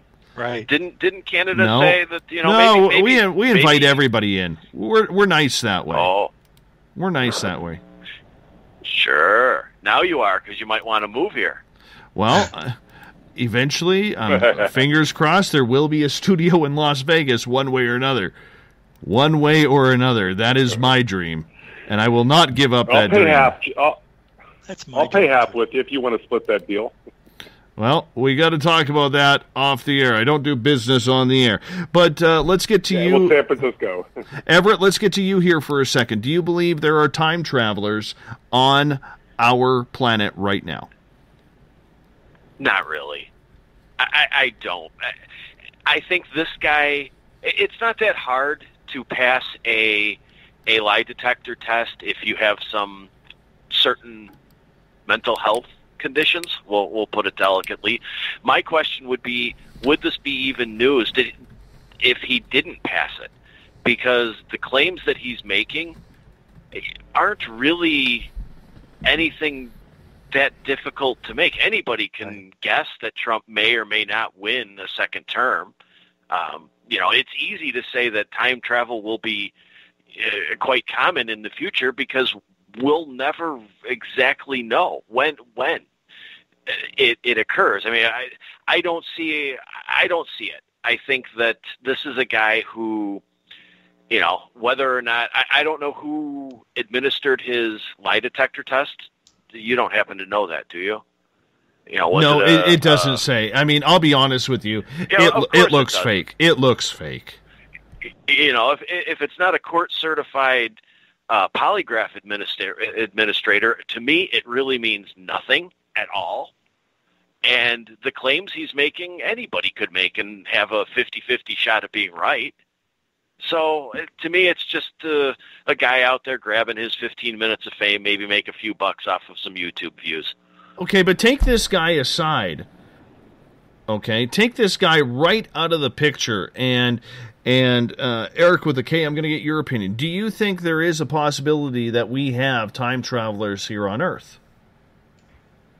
Oh, absolutely. And I'll tell you what, I mean, I don't know what your general panel's opinion is on Andrew Basiago, or even the listeners might think. Yeah. Mm-hmm. Again, this goes back to what I said like about an hour ago about the piece of the puzzle. I'm not saying that Andrew Basiago is telling everything exactly as it happened, but if you look at what happened with Obama and a lot of other information, and you piece it around what Basiago says, I've actually met Basiago. I've spent hours talking to him face to face, looking at his eyes and watching his body language, observing how he answered my questions. Either he has been completely mind controlled and he doesn't know it, or he's telling the truth. So that is for the audience to determine. I'll tell you something. I absolutely believe Basiago. I don't believe a lot. I think he has embellished his story. Okay, but there's two things that make me believe Basiago. Number one, he's still part of the Bar Association practicing law in Washington. Now, a lot of people will say, well, of course, he's a lawyer. He's paid to lie or whatever. Let's take the stigma of lawyers out of it for a second. Okay, he's not crazy. He still hasn't he's still able to practice law fully and faithfully. So. And the other part that I have about that is I went for dinner way before I started Spaced Out Radio. I went for dinner at Alfred Lambermont Weber's house, and his wife, Dr. Jerry Stefano Weber. We were sitting down and we were all having a glass of wine, and I asked about Basiago. I said, do you really believe he's a time traveler? And before Alfred could open his mouth, his wife, Jerry, stood up and said, yes, I fully believe it. And I said, how do you believe it? She goes, I've seen the scars. One day, after a couple of drinks, Andrew is a very private person. Okay, he's a very shy person, even though it doesn't look like that. And after a couple of drinks, when he was talking about his time travel stories, he actually removed his shirt in front of her, because he had always, if you listen to him, he always talks about these scars on his body. Yes. Okay, and you're exactly right. And Jerry has seen the scars on his front chest and on his back. I know two people in New Mexico that are very close friends that spent Christmas with Andrew Bashago that have told me that exact story, and they've seen the scars. So there's a lot of evidence, and as a researcher, I'm just telling you, I don't jump on the first internet story. Trust me, I'm a skeptic. I'm not going to come out and try to say that anything's factual until, and even after I've done the research, I'm just using an educated guess on this information. I just want to be clear about that. So his scars, that's evidence? I mean, they could be from anything. You're right. To me, it sounds like a guy who has some wine and takes off his shirt a lot. Exactly. I don't believe anything that guy says. I don't know. I mean, I didn't look in his eyes or anything, but I have a very hard time in that. The reality is he could have gotten a fight with some barbed wire as a kid. Right. That's the reality. Absolutely true. He could have been totally MK Ultra, and that could have been his abuse marks, because there is abuse. That is part of MK Ultra. There is massive abuse. It goes physical, goes sexual. Yeah. There's SQEs. I mean, the aliens have the SQEs, which are the simulated learning environments. But you know, it could be that he went into a parallel reality, and yeah, he was there in that parallel reality. But when you make claims like this, you got to have evidence, man. I don't care what. You can't though. You can't have evidence. I know you can't. So you can be anything and anybody you want to be in this world, I guess, and people will buy it. You can. You're right. If you I'm Rich Giordano. I'm Rich Giordano. No, I am. No, I am Rich Giordano. No, I am. You're the clone of Rich Giordano. I am Rich Giordano. Anyways, enough fun about this. Has everybody spoken on this topic? Because we can move on, or does anybody have any final? Preacher, you haven't spoken on it, have you? I just said that I thought I'm kind of agreeing with the people that, you know, you can make any wild claim and you can point to anything on your body to back it up. So I just don't. Okay, what about Phil Snyder? Are we going to talk about Phil Snyder? Yeah, I mean, there's an example. He's of a body. He's just as insubstantiated as anybody else. Exactly. It all comes down to what you want to accept as evidence and what you're willing to believe. That's it. And you know, we have a panel of people here. Every one of us is going to believe in something else, or not believe, as the case. You know, I believe in ghosts, but I don't believe in channelers. And there's other people that believe in UFOs but don't believe in Bigfoot. Right. So, you know, it's a different, it's all what we call, what it takes to break down our level of skepticism on any given subject. But there's a difference. Oh, go ahead. I'm sorry. Go ahead. No, go ahead. Well, I was just going to say there's a difference between believing it and having evidence to back it up. I mean, we're talking about time travel here. I mean, this isn't something you should take lightly. And if this guy's making great claims like this, I want to see some evidence to back it up. A lie detector would be great. Did Basagio ever take one of those? I don't think so. Come on. If you're convinced that you're telling the truth, I mean, I could sit there with detectors can be beat. Yeah, I could sit there with a lie detector test, and if I was sufficiently locked into my delusion, or even if it was I just wanted to prove that I could pass it, I could. Yeah, it's all a matter of belief in, not letting the tells, and it's also a lot of it depends on the skill of the reader. Yeah. I mean, the lie detector test to me is more or less alchemy of the mind and voodoo science. I just don't give it the credence and the importance that a lot of people do. No, but it's nice to see if he would pass it anyway. Just for the heck of it. I just have to go back to the old saying that the exception to the rule disproves the rule. Yeah. So it's a lie detector test. Well, if you can lie and pass it, then it's no longer a lie detector test. You know what? It's like if you can get past it, it's not an accurate measure. All right. Score one for the scientists. Let's move Right on on. the money. Let's move on here. Jody Cook was on the show a few nights ago, and to me, I think Jody is one of the premier researchers when it comes to Bigfoot, but especially Dogman out of Ohio. He is very in tune and on tap with what is happening in the field of cryptozoology. He does not close his doors to the fact that, some of these, stories that are called woo-woo by many of people in the field. Yes, Mr. Skeptic, I use that word just for you on so you can tweet it out. Woo-woo. Anyhow, he said on the show that he was at a conference and ran into another former military person who was special ops. And this person told an extraordinary story that his team's job was to go clean up some of these really, really interesting cases that happened. Like these dog-like aliens that came down in Brazil and were causing a lot of havoc, and they had to go take care of them using special weapons. Now, Jody would be the first guy to tell you, because he's really on the straight and narrow, that he doesn't really believe that kind of stuff, but when it comes from a fellow soldier and the way soldiers talk, I don't know. I've never served in the military, but I'm going to assume there's a real brotherhood and sisterhood that goes along with, the patch that you wear. And so I asked him, I said, well, do you believe then that Dogman is alien?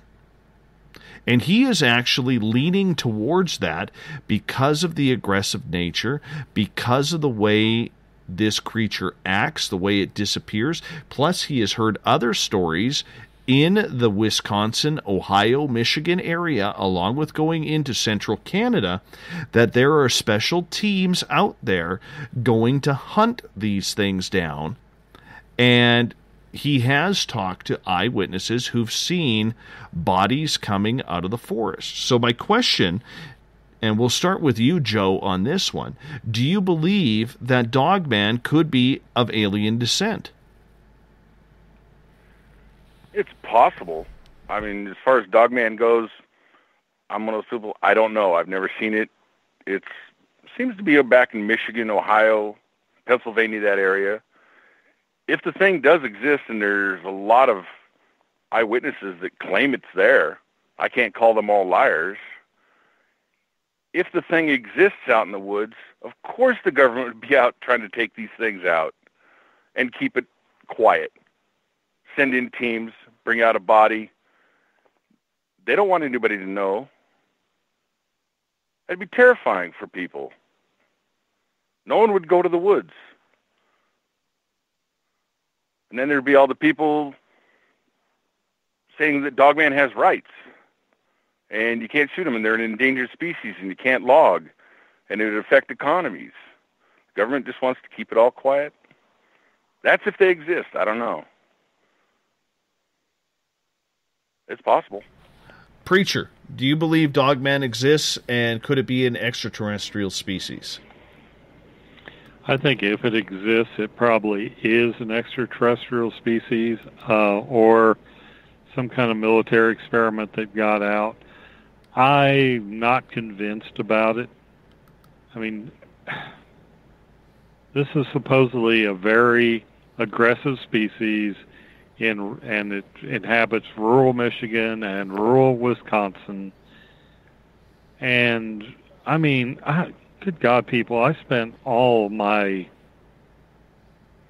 young life basically hanging out in the woods and camping remotely, and be honest, I never even saw Bigfoot out in the woods in Michigan. Now, that's not saying it doesn't exist, but it just seems like if these things existed in the numbers that they would have to exist in for people to have the sightings that they do, there would be more encounters. Mm-hmm. Mm-hmm. So I'm really not sure what we're seeing there. Even if it is a physical creature, is it a physical creature that's fully in our plane or our dimension? I think some of these creature sightings may be I think sometimes they might just be where the membranes between the universes are bumping together, or maybe the realities between parallel dimensions is thin, and we see into that other dimension, and we might see this creature that exists there, but not here. And that's why we have the sightings but rarely ever find the body or find the trace evidence that would prove that they exist physically in our dimension. Everett, let's get your thoughts on this one. Dogman, alien or just fantasy? Is it real life or is it just fantasy? Ooh, quoting some Queen there, huh?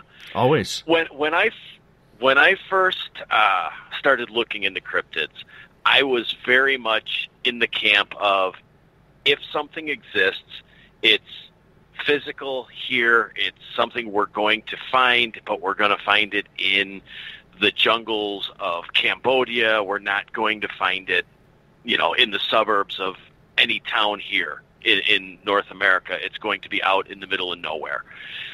I've changed that. I don't know if they're interdimensional or alien, but I can accept the idea that they are some form of alien creature. I do know somebody who did see Dogman, or a creature she described as Dogman, and she drew a picture of it.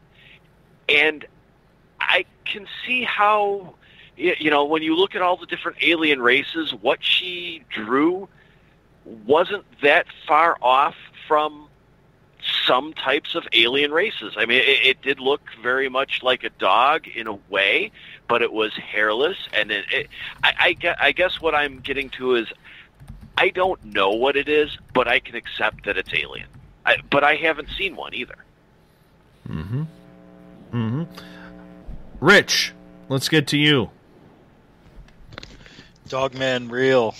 Well, or is it an alien? I believe that, these experiences these people are having are real to them. I've always, and you've heard it too, where they say Bigfoot. It's got to be a bear. People are seeing bears, and because their adrenaline's going and they're scared, all of a sudden it's morphing into a Bigfoot. I don't see how that's happened. I've been scared before. I've never seen people turn into animals. My dog turned into a little Bigfoot. So I just don't buy into that. So if these people are seeing and then drawing what they actually saw that looks like a Dogman, it's possible. It's possible it is an alien being. Why can't it be? Everything's possible in this universe, I believe. So I don't really have too much to say on it. Dude, you're talking out of both sides of your mouth here. At one point you're saying, probably. No, I don't think so, but now you're saying it's possible. I mean... No, I didn't say that. People have got the camel clutch for less than that. I didn't say that. I said that it's probably an alien. I didn't say it wasn't. I know. I'm just giving you a hard time right now. No, you're not. Conflict. No, you're testing me. You're testing me. All right. Eric with a K. Are you a big Dogman guy? This is interesting because this is why I like your show, Dave, is you bring up topics that I'm not familiar with, and I am not familiar with the Dogman. But there was you had a show a while back about and they were talking about cryptids and the Rougarou. I don't know if you remember talking about the Rougarou. Rougarou, yeah. The Rougarou, exactly. So my impression is that, okay, there are people out there that when they read the Bible, they are convinced that these are demonic creatures that are like fallen angels type creatures. Then there are those people that are convinced that these are what we would refer to as aliens or maybe shapeshifters. So there's lots of theories, but I believe in the reality that people are experiencing these things. I do not believe these people are delusional and they're just making this up. It's a very, very small fraction, a much smaller fraction than the gray aliens, let's say. But the point is that I think there's many different dimensional creatures that exist, and they all come and go as they please, and we happen to be lucky enough occasionally to see them. I've never seen one. Mm-hmm. Mm-hmm. You know, before we move on, that brings up something that, well, Eric with a K and Preacher kind of touched on. The Preacher said that these could be beings from another dimension, and they've just kind of faded in or out of or into our dimension, and we're able to see them. Would it be possible then that there are humans from other dimensions that can fade in or out, or that we can see them at certain times? And could those people make claims to be a time traveler? Would they be conscious enough and aware enough that they've switched dimensions, so to speak, that they could make claims that they're a time traveler? Good point. Liz, you get the final word on this. On time travel or Dogman? Dogman, don't know anything about it. Skinwalker, have had an experience with. I don't like skinwalkers. Looks like a Dogman. Yeah. But when I was not a very good experience, did not like it, don't want to have another one. But I don't know anything about Dogman other than the only thing I can come to is that there are skinwalkers. They seem to be extra dimensional or astral, but also physical at the same time. And they behave the way the Navajos say that they behave, which is you'll see them running along your car, and they'll scare the crap out of you because they're going as fast as your car is going. They'll get you up to 80 miles an hour, then they'll turn into a deer and walk in front of your car so you crash. And that is literally the kind of thing that they do. They get you so scared that they make you kill yourself. But that's the only kind of doggy creature weird that I have anything that I know about. I don't know anything about the other dog man that people are talking about at all. And even if I try to connect to it, I don't get anything. So I guess it's not for me to know about. I like to think that maybe there is something weird and strange about this creature because it just makes it that much more fun. However, I'm packing tennis balls when I go into the forest now, just in case. Because there's no bloody way that a dog man can say no to a green tennis ball. I think it's safety. Or squeaky toys. Exactly. Squeaky toys. Squeaky toys, exactly. Exactly. So I think it's kind of cool that, to hear someone of Jody's expertise and research to go into this type of system, and I think it's absolutely great.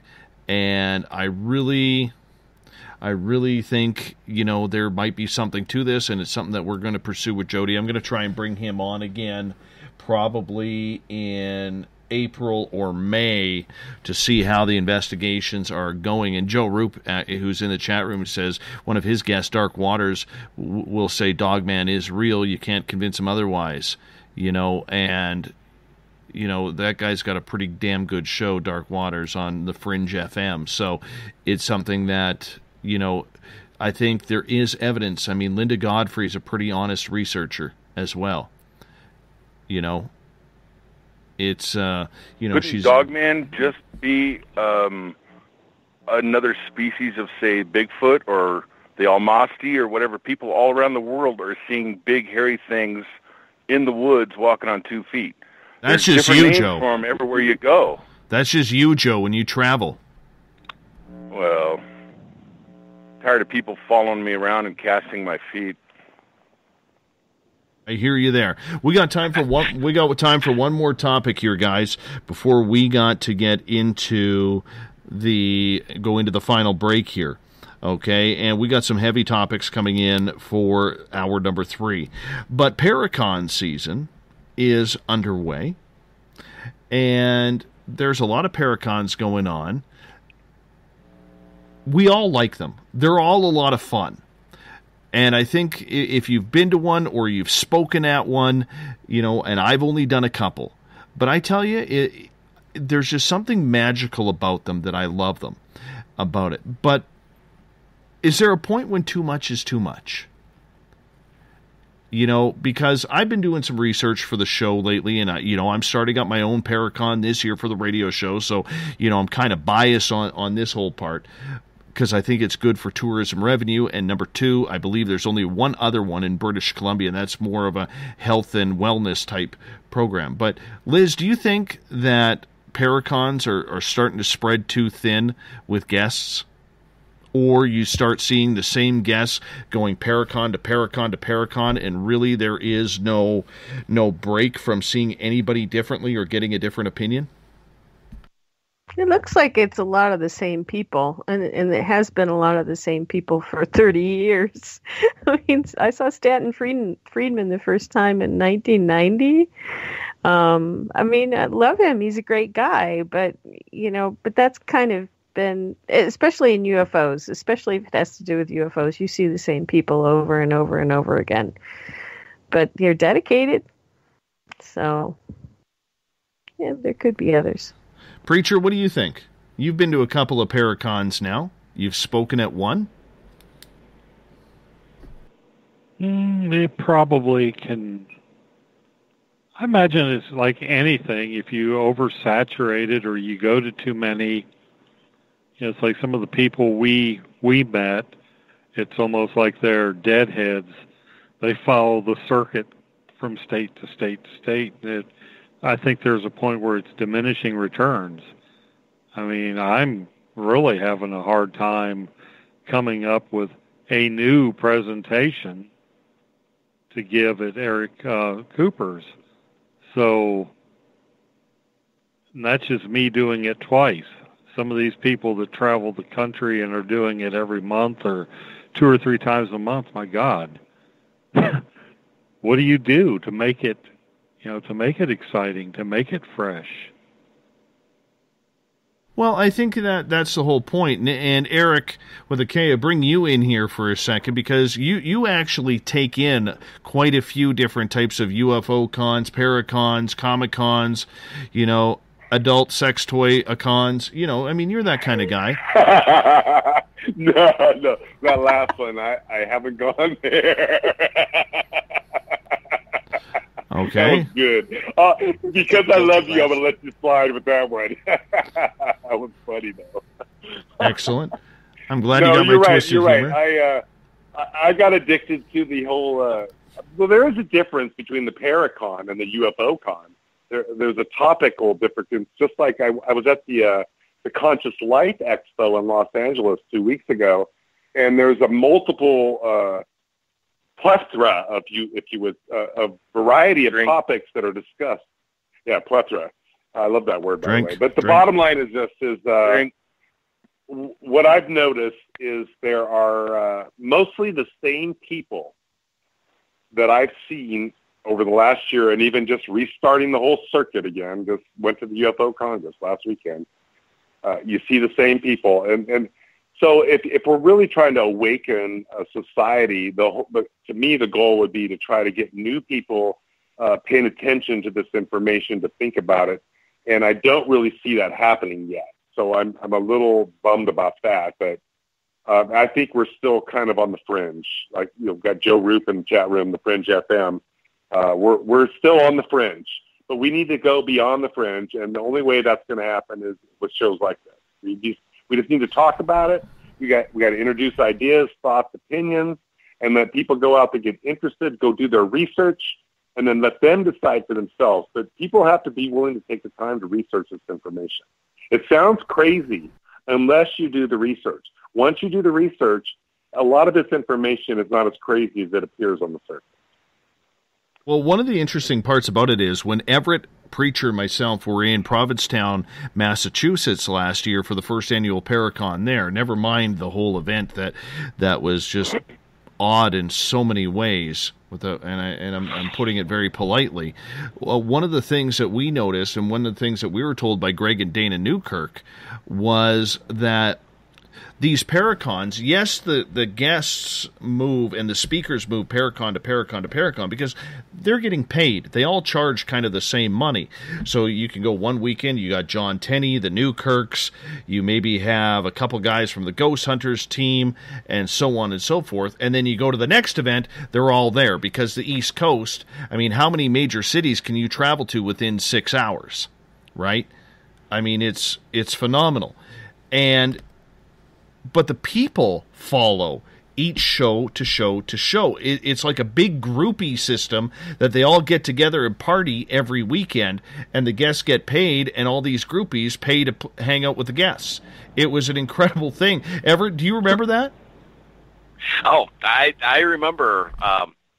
Well, I think you've told the story a couple of times. There was a woman who was basically, I would call her like a ghost ganger or something. I mean, she was wearing the full-out costume. And to me, my opinion was for her, it was less about learning and more about socializing and saying you did this. And that's what it's about. Nothing really new is revealed at the Paracons or the UFO cons or any of the cons. It's like listening to music. You know the music, you know the band, and you go see them in concert. You're not getting anything new there. You're just seeing them live. And by the way, the Paracons would be a lot more popular if there was more cosplay involved. Oh, yeah, but then that's more of a Comic-Con. That is true. Yeah. And those things are huge. But is it a want? You know, maybe is it a want, though, guys? Yes. Are you saying, do you want to merge like the Comic-Con with the Paracon kind of scenario? I think you absolutely. I don't think if we're trying to get.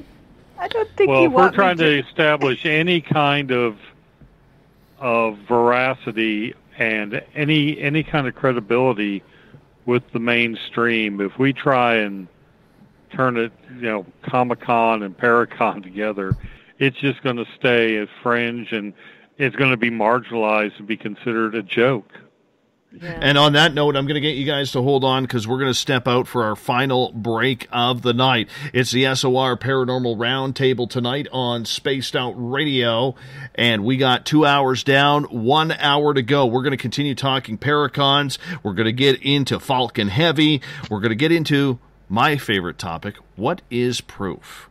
Rich and I are going to have some words over this, same as Joe and I. I can feel it. I'm building up for that. You guys better stretch. We'll be right back after this message.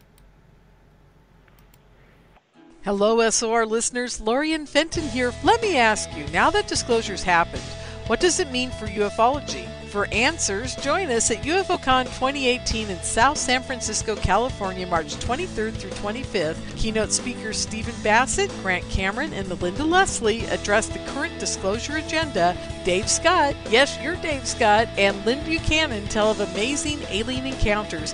Get your tickets at caufocon.com. That's caufocon.com.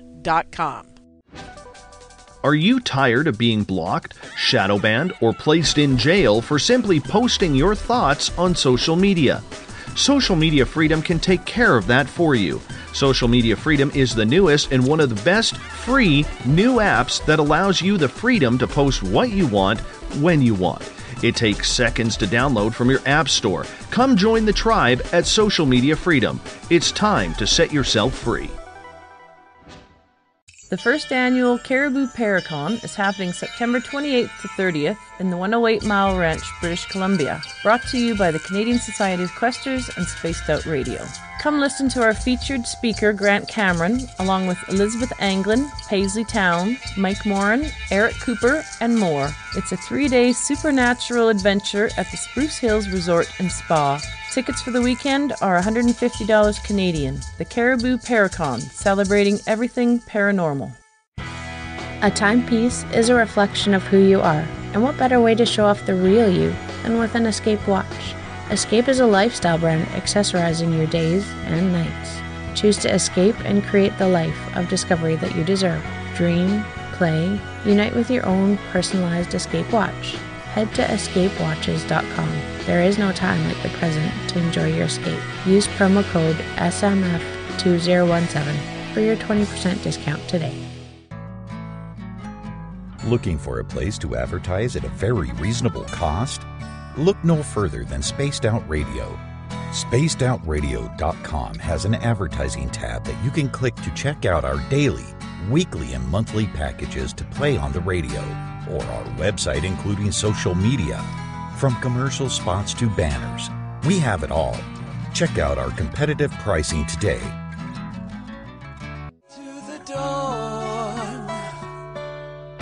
We are lighting the void on Saturday nights on Spaced Out Radio. Hey, this is Joe Roop, and I'm hanging out in SOR headquarters every Saturday night, bringing you the latest news when it comes to the weird and strange. Bigfoot, occult, UFOs, ghosts, and everything in between, I got you covered. You can tune in to SpacedOutRadio.com starting at 9 p.m. Pacific, midnight Eastern Time. Come travel into the void with us on Spaced Out Saturdays.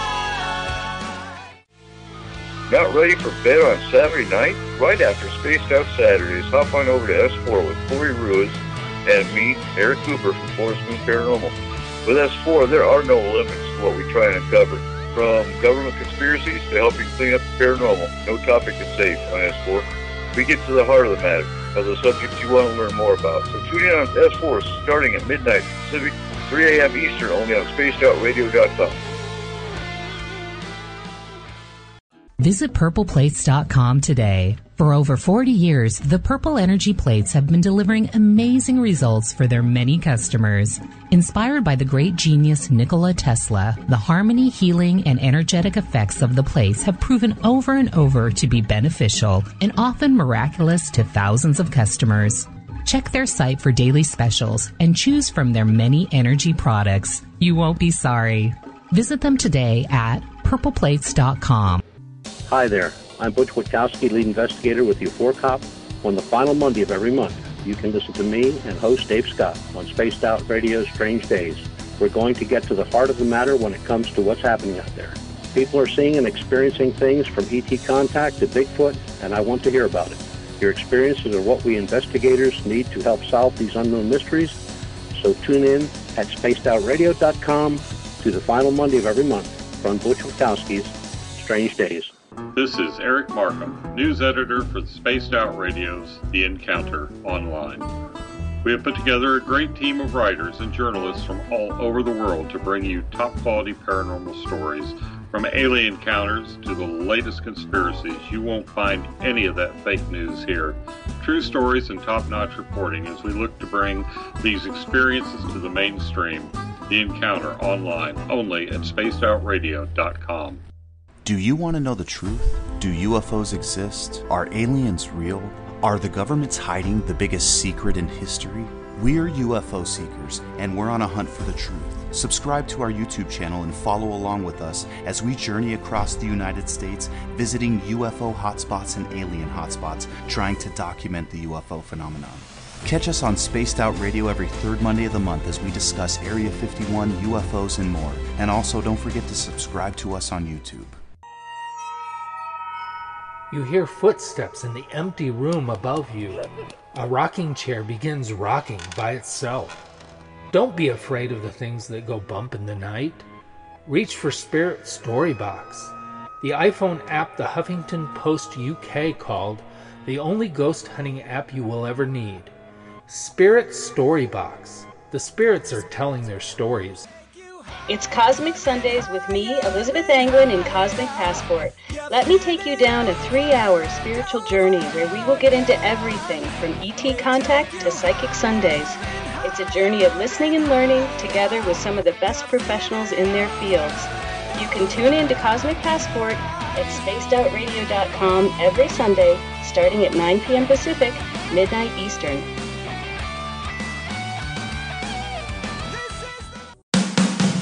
The views and opinions expressed by tonight's guest and topic of discussion do not necessarily represent the official policy or position of Spaced Out Radio, Spaced Out Weekend, Spaced Out Radio Limited, its hosts, syndicated carriers, or anyone associated with this broadcast. You're listening to Spaced Out Radio with Dave Scott. Follow Dave on Twitter at Spaced Out Radio and hashtag Spaced Out Radio, and on Facebook, Spaced Out Radio Show. Now, back to the program. Welcome back to the third and final hour of Spaced Out Radio tonight. I am your host, Dave Scott. Great to have you with us.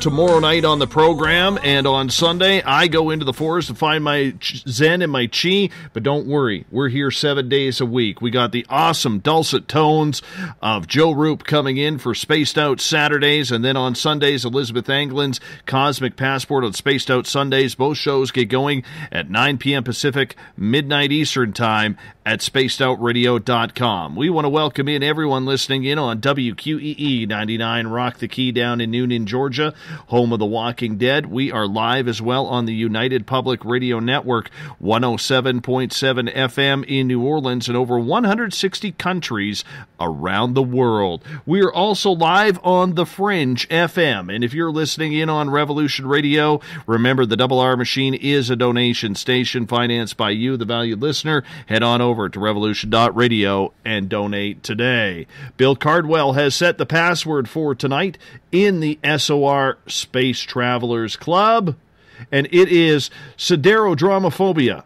Siderodramophobia is your password. Make sure you use it wisely, Space Travelers, as Bill sets the password each and every night right here on the mighty SOR. Now, if you want to follow us on social media, you can do so on periscope.tv. Stick around after the show where we're going to have our after party on Periscope. Hope you join us. We're going to rock out some tunes. We'll also answer more of your questions one-on-one. And we are on Twitter at Spaced Out Radio. Use the hashtag Spaced Out Radio if you want to connect live with me during the show as well. Give our Facebook page a like, Spaced Out Radio Show. On Instagram, you can follow me at Dave Scott, SOR. Subscribe to our YouTube channel, youtube.com/Spaced Out Radio for our archives. We're on iHeartRadio in the United States, TalkStream Live. Tune us in on TuneIn. Download and subscribe to our shows on iTunes. Our website is spacedoutradio.com, where we have a plethora of features for you, including joining the SOR Space Travelers Club for $5 a month. Rock out to some Bumblefoot. Shop at our Spaced Out Radio store. You can also read up on the encounter online or watch great videos from UFO Seekers, Contact TV, and so much more at spacedoutradio.com. Tonight, for the final time, we introduce Elizabeth Anglin from Spaced Out Sunday's Cosmic Passport, Joe Allgaier from the SOR Space Travelers Club, Rich Giordano from the Paranormal Code, from SOR's Science Lab, the preacher, Eric Markham. Eric with a K. He is just an all-round decent guy and a very good independent researcher. And Everett Thiemer from the Fringe FM. Everybody, welcome back. Thanks for having back. Right. Hola, amigo.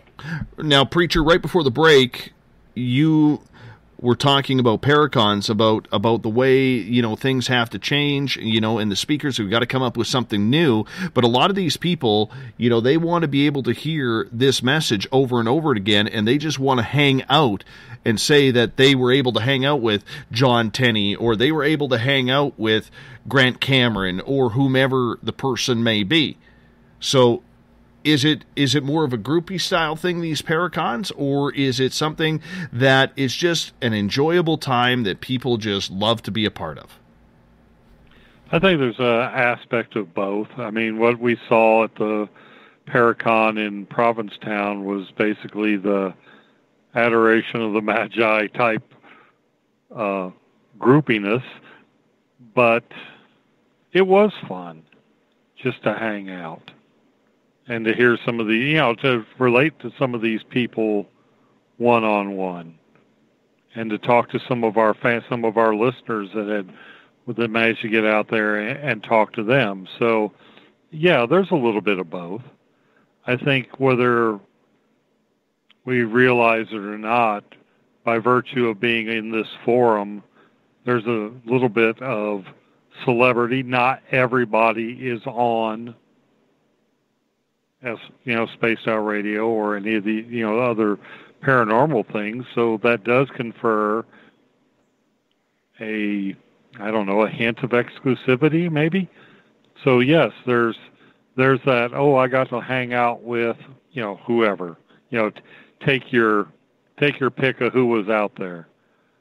But I think we as the speakers need to take it on ourselves to add to the message. Not just get complacent and realize that we can go on and we can drone on about the same old thing we said last year or, at the last 7 Paracons we were at, and people are going to accept that. I think we should demand more of ourselves than that. And I think in a way, even if the people that follow us aren't asking for that, we should give it to them anyway. We shouldn't just rest on our laurels. It ought to be an evolving presentation. I'm going to move on to Rich Giordano here. Are you a fan of the Paracons, Rich? I am a fan. I think it's great. You originally asked if they're thinning out, if there's too many of them. Is it too much? I don't think so. I know it can be repetitive, but there's new people, new faces, and people interested every day that maybe didn't hear about the first one or the second one, so they get a chance to see that next one. So I don't know. It's kind of like Stanton Friedman comment. How many times can you watch Stanton Friedman talk about the same thing? So I could understand where you guys want to be responsible and come up with something fresh and new, but at a point you're going to hit a brick wall. There's only so much out there. So unless you're writing a book or, catching stuff on video every year, other than that, yeah, it's like a repeat thing. I'm a fan of it, but I'd like to see it be a little more fresh as well. And how about you, Joe, as a fan? Do you like the idea of going to these events, or the fact that there are so many to choose from? I've never been to one. I think it would be interesting to go. I don't know if you're getting brand new information, but you're getting information from the person that you've seen for years on the shows and heard on the radio shows. And the point was just brought up that it brings people in. Maybe slowly, but there are new people that haven't been exposed to it. So it's a good thing as far as that goes. It opens up their eyes. They might start wondering, maybe this stuff's real. So that's a good thing. Mm-hmm. Mm-hmm. I think so too. This then creeps into another portion, and, I'm trying to be careful here because, there's a lot of good people out there who have a lot of good messages to get out into the field. And one of the topics that I noticed last year was that there was a real decrease in people taking part or starting up their own online radio programs. However, in the last 2 months, I don't know how many times I've seen on Facebook how many new shows are popping up left, right, and center. So I ask you guys again, do you think this is a good thing for the field, Joe? That there are a lot of new shows popping up? Yes. Well, if the new show is decent, it gives decent information, people will watch them. But if there's too much junk, it all gets lost in the dust. Everybody, like, what do you listen to? There's 15 new shows. Which one's good? You don't know. So you got to watch 14 bad ones to find one that you think is good. But it's just a little too much sometimes. And a lot of people on these shows, I think you've talked about it plenty of times on your show, that there are people out there that just want the fame. They're not bringing out any new information, no new research, whether it's UFOs or ghosts or Bigfoot. They're rehashing stuff that's already out there. But this time it's their face on the screen and they're telling the story. So that could be a bad thing. It could be a good thing. I've never been to one. I think it'd be interesting to go. You got to come to San Francisco with me. That's only about 3 hours away. Joe, I'll buy you dinner and drinks all night long if you come down. On me. I'm good for it. Ooh. That's a mighty fine proposition. Somebody's about to go broke. I figure it's about $100. I'll tell you what, it'll change your paradigm. It'll change your paradigm, bro. I promise you. If you cover my bar tab, it'll change your bank account. Yep. I'll have a $100 bill in my pocket. If you can break that, I'll be impressed. This sounds like a challenge. This sounds like a challenge. It is a challenge. I think my Grass Valley bar tab was about $272 that night. It was, $272, and there was only 3 of us, and one of us wasn't drinking. And it wasn't drinking. It was 2 of them. Yeah, Elizabeth just looked at us like, what is wrong with you guys? I didn't have to drive anywhere. All I had to do was stagger back across the street. Dave doesn't know this, but the Secret Service was at the UFO con in San Francisco last year. I don't know if you heard that story. I did hear that story. I'm sure they're at all of them. Keep an eye on what's going on. This was special. There was some very there was David Adair, and there were some people that were involved in projects that were above top secret that were there for the first time in many years. And they were there watching because they want to make sure information wasn't getting revealed. Trust me on that one. Well, I'm sure that any of the people that come out and meet Dave in San Francisco. It's going to be a great conference.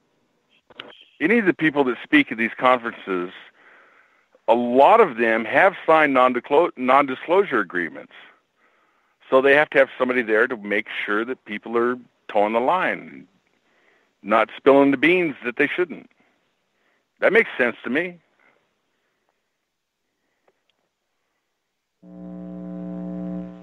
Liz, do you think with the amount of radio shows out there that the more we can get people out there giving the message that it is a good thing, or do you think that it dilutes from the shows that people should be listening to?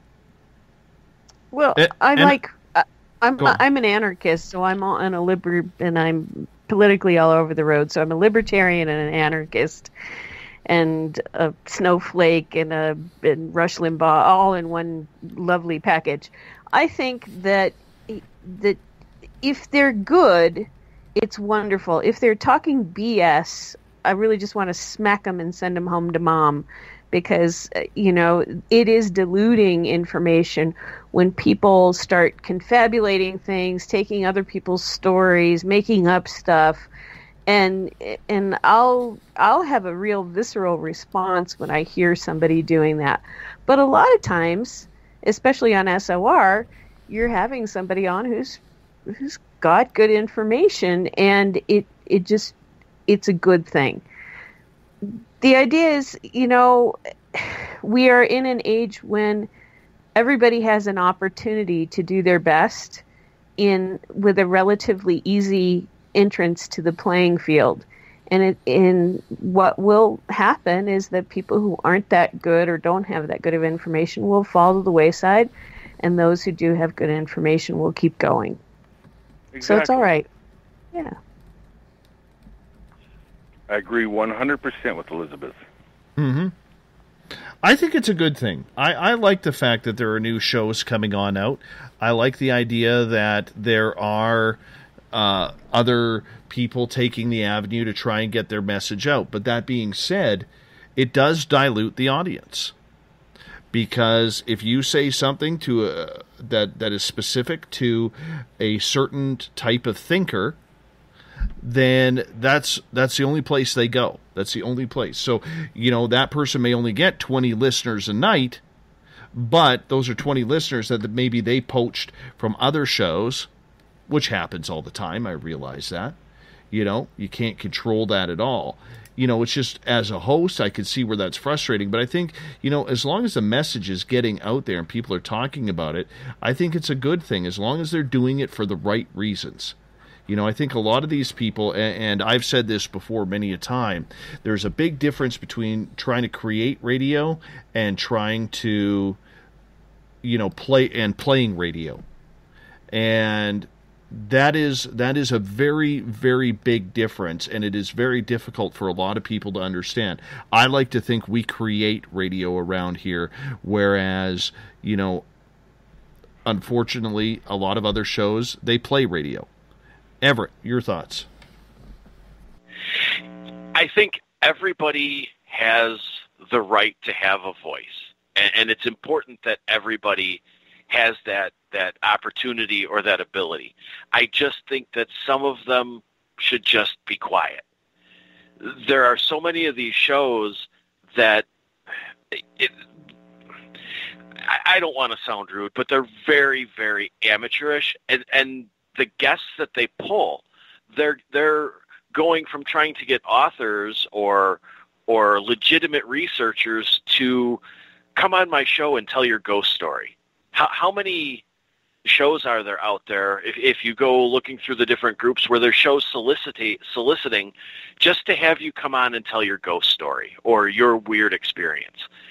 And to me, those have gotten old. I appreciate a good ghost story, but how many times do we want to listen to somebody who doesn't have the radio experience or the public relations, public speaking skills come on a show and stammer through telling their story?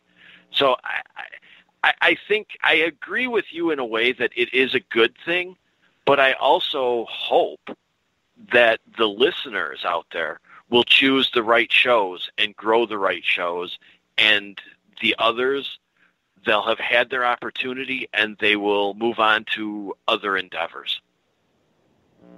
Rich Giordano, the final say on this one. I was orphaned for years on this.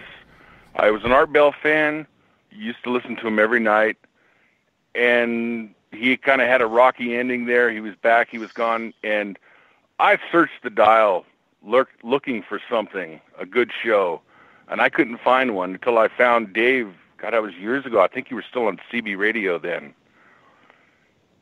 And it's part of the veterans group Dave talks about. What was it, Blog Talk Radio you were on? It was a long time ago. And I could hear the way Dave presented things. It was something I wanted to listen to, something I wanted to hear, the open-mindedness without being ridiculous. And I've stuck with Dave ever since. So as far as all the new shows goes along, Dave was a new show. He didn't have a big following, but I've stuck with him all these years, and it's just gotten better and better. Hats off to you, Dave. The cream always rises to the top. You guys stop. This isn't a question about, trying to pump up Spaced Out Radio here. Not that whatsoever. It's an honest question about, listening and everything along those lines. Rich, let's get to your question. Well, I think it is a good thing because not only is it fair that everybody gets a chance to voice their opinion, as long as what other people were saying here, they're bringing good product and not just playing radio. But again, a lot of people like different things, so I don't see that being a problem because my show has morphed into many different personalities over the years, and I had a very controversial show, and people hated it or they loved it, and I liked that, but it was a learning experience. So a lot of these shows that come in, they're going to learn that it's real work if you want to do a real show. It's not just, get on the phone and or get on your computer and start talking, because those shows, they're a dime a dozen. To do a real show like Spaced Out Radio, man. No, I know, I'm just kidding. But it is a good example, like your show and a lot of shows out there that bring quality, and these people they are watering it down, but they're not going to be around long. And this is just another cycle of the internet, of people wanting to voice their opinion. It'll level out over the next 5 to 10 years, and you'll see less and less, unless the media changes and there's some other way we can do the shows in 3D or in a hologram. This is it. Rich, you want to know what happened the first time I heard your show? Yeah, oh no. It was Which like, one? Which show? Oh my God! It was back in like 2011 or something like that. And you hung up on somebody, and I was just like, "Well, who is?" And you were just talking to yourself for a while, and I listened because it was like, "Who is this a-hole?" Yeah, that's right. And you were, but you were very truly yourself. So it was interesting because you were who you were at that time doing what you were doing. And so I just kept listening because it was like, oh, this is kind of funny. But, well, thank you. But but in 2005 or 2006, when Blog Talk Radio was the first place where you can have a free show live with callers, there wasn't any other platform for a podcast to do a live show and get live callers with a chat room. Blog Talk Radio, I was one of their first hosts on the network there, so rode that way for a while. But it's a learning experience. People don't realize how much work, unless you have a real show and play like you're doing a real show. It's real work. It's hours and hours. Dave knows. You guys know. Yeah. Just That's funny. It's like that song that never ends that kids sing. You know, it really is. It's like the song that never ends. And, it's funny because when you look at it, I mean, I have so many of my old radio guys who absolutely, will bug the living hell out of me about this show. But when you talk one-on-one with them, they are all cheering this show on. They think it's fantastic. They think it's a niche. They think it's something that I'm sounding good at. And so, that's where I try and rank my own credibility is by the guys I worked with, and, we seem to be doing something right. That's for sure. And I'm kind of still enjoying it and probably having more fun with it every single day. So, we're going to move on here anyways, because I hate talking about that. But let's move on. Here's a big question for everyone. Falcon Heavy. It was a pretty amazing launch watching Elon Musk launch Falcon Heavy in the SpaceX program. We all know about Spaceman and the Tesla vehicle being inside the payload of the rocket. It was a pretty impressive stunt, especially with the two booster rockets landing back on their own almost simultaneously. So it was very, very intriguing, and a lot of people were cheering, and I was one of them. I was on there saying, this is fantastic. This is like my generation's Apollo or our generation's Apollo program. But then I sat back and I thought about it. The Apollo program, how much more ahead were they than we are today? We're cheering about a rocket getting out of the atmosphere. They put men on the moon. Should we really be cheering at all, Preacher? Yes, because it's somebody making progress and breaking us out of the doldrums. And it's a crying shame that it had to come to private, it had to be private industry that did this. But in a way, yes, we are behind what Apollo did. They sent people to the moon with computers that were less powerful than the average phone. I had a calculator in college that was a better computer than what the Apollo mission used. My TI-85 was probably 100 magnitudes of order beyond what the Apollo missions used. So in a way, we're just doing near-Earth orbit with today's technology. And it seems to me we ought to be able to go way beyond that. But hey, every little bit, everything that inches us toward, becoming a spacefaring civilization, hey, yes, cheer it on, support it, be glad that it's happening. I'm very glad it's happening, but how far behind are we again if we're literally behind 40 years? Yes, the technology is more advanced, But how the hell do you have such problems building rockets if they were able to do it 40, 50 years ago? Or 40 years ago? The education system. There was a educational push in the space race, and my dad was part of it. And teachers were being sent to get their master's degrees and their PhDs, and they were also teaching concepts in science, which nobody teaches anymore. They teach to the test now with No Child Left Behind. These kids are not learning how to think. They're not learning how to problem solve. And the teachers are not having their masters and their PhDs paid for by the federal government in science. In science, technology, engineering, and math, those fields, starting in the 80s or starting in the late 70s, just started to slip because there wasn't any space race anymore. So we are probably 30, 40 years behind because we stopped investing in people to make new breakthroughs in science, technology, engineering, and math. And there's just no way around it. Mm-hmm. It is what it is. Mm-hmm. Mm-hmm. Everett? I don't know that you can really say that we're behind. In that SpaceX, I mean, it's a new company, a relatively new company. And any company is going to put their toe in and gradually work towards a goal. I think it would be ridiculous to say that, they're going to launch a couple of rockets and then they're going to fund or they're going to make a push to get to the moon. I think we have to let them,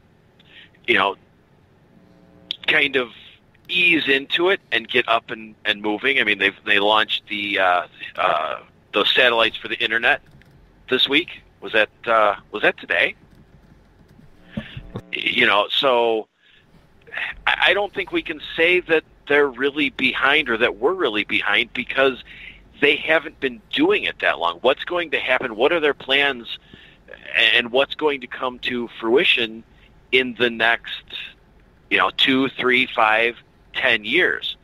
So I think we need to give them a little bit more time before we say that they're behind or we're behind, because they are a private company, and it would be unusual and very risky for a company to make those jumps without putting procedures and tests in place as they go along. Mm-hmm. I could agree with that. But did the shuttle program then set us back, where we were just used to sending a shuttle up to 350 miles above Earth? I think we could argue that we got lazy with the shuttle program. Mm-hmm. Exactly. Rich, your thoughts? What was the question? In regards to Falcon Heavy, should we be cheering that launch off? Yeah, of course. That's right. Yeah, definitely. Anytime there's a successful launch, even if it failed, they're still learning something. There's still data that they're collecting and adjustments that have to be made. So, yeah, every single time we should be applauding it. And I'm glad that we have a private party here that can actually do this, because NASA, we stopped the space program.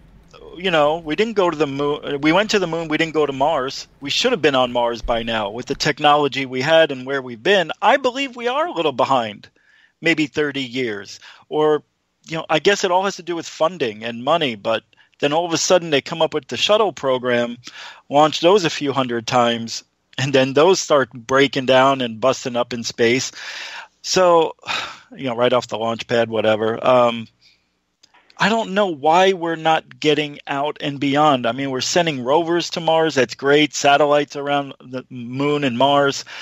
But we should be on Mars, walking on Mars by now. If where we were on the moon, we should be on Mars by now. You would think. So, yeah. Well, what kind of upset me about Mars is, okay, we finally sent the rovers out there. And there's this whole area of interest called Cydonia. Mm-hmm. Well, where do we set them down? Yeah. We sent them down the most barren, crappy part of the planet where there's nothing of interest to see, instead of, okay, let's set them down where it looks like there's pyramids or structures. To me, that was the stupidest thing they did, was, not going anywhere. They could have solved the debate once and for all, and they didn't. Well, I think... right. But no, I think because they had the satellite image, the high-def pictures, when they sent the other satellite over, it kind of, squashed that whole let's go over there, there's nothing really there kind of attitude. Yeah, I don't know why they went where they did. I guess because it was a more mineral-rich area where they could actually get more of a history. There was more sedimentary, whatever you call it. You know how you see different colored rocks and everything over years, and water, like the different strata. Yeah, exactly, yeah. So I think that's why they dropped the rovers there. But they were only supposed to last 90 days, 4 months. They're there. Well, one is there now still, 13, 14 years later? I think the only reason the one that doesn't run now is just they figure it's gotten dusty and the solar panel isn't charging. It's like they got their money's worth on those two rovers. Heck yeah, they did. But how did those solar panels get cleaned off?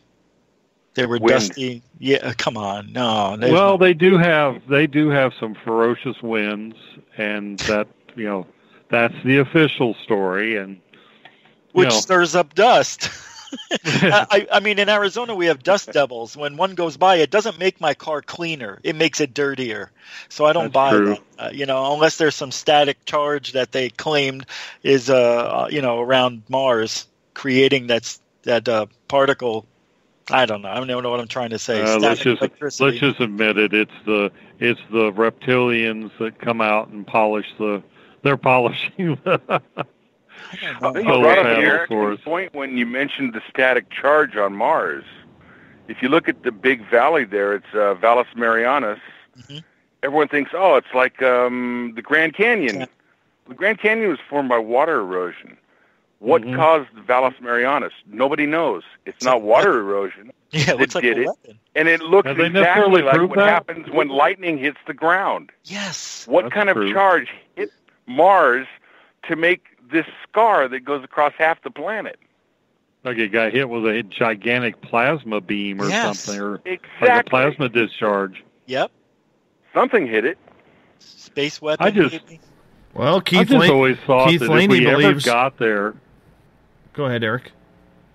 Well, I've just always thought if we ever in our lifetime get there or send probes or people there, we're going to find out that the origin of the human species was probably Mars, and whatever happened there, we escaped to here, and that that there's a whole lot of untold history that I think mankind's been around longer than we know, or than we have, documentation for, and I don't think we're necessarily native to this land, or we got there at one time and had to come back.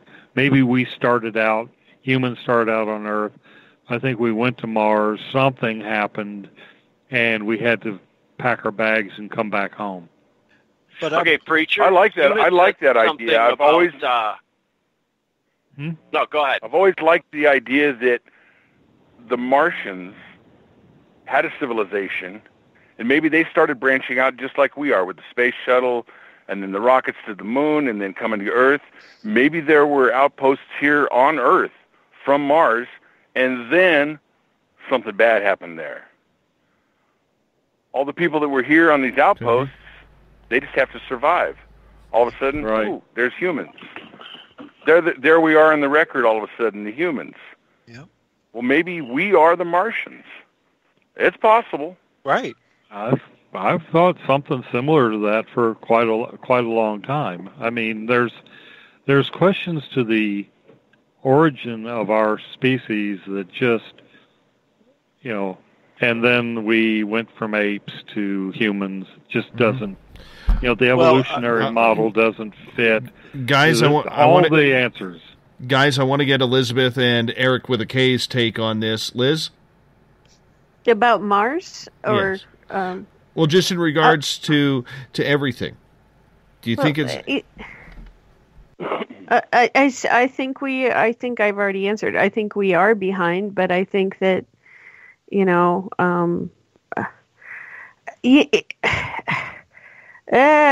somebody in the chat room was talking about the other space program that Lockheed Martin, whoever it was in Lockheed Martin, was saying, yes, we already have, there are aliens and we already have ships in space. And well, aliens do, a lot of them. And I don't know how many of those are connected with the U.S. government, but, we are so far behind, given that we had a Greada Treaty. We are so far behind, given that, if literally, I think all of this information and all of this knowledge that we ought to have, somebody either has it stashed away someplace, or they have squelched it to such an extent that we literally are 40 years behind, and we could be on Mars by now, and we're not looking at the things we could be looking at that are obvious. So I don't know. I'm annoyed by the whole thing. Eric with a K, you get the final say on this one. Oh God. Well, this brings up right away. There's a guy that most of us, probably none of us in this conversation, have heard of. His name is Bruce May. He's never been on any of these national television or radio shows, but I met him at a conference, UFO Congress last year, not the one that just happened this year. And he lives in Prescott, Arizona. He claims that he is a clone of Orion, and he has told me,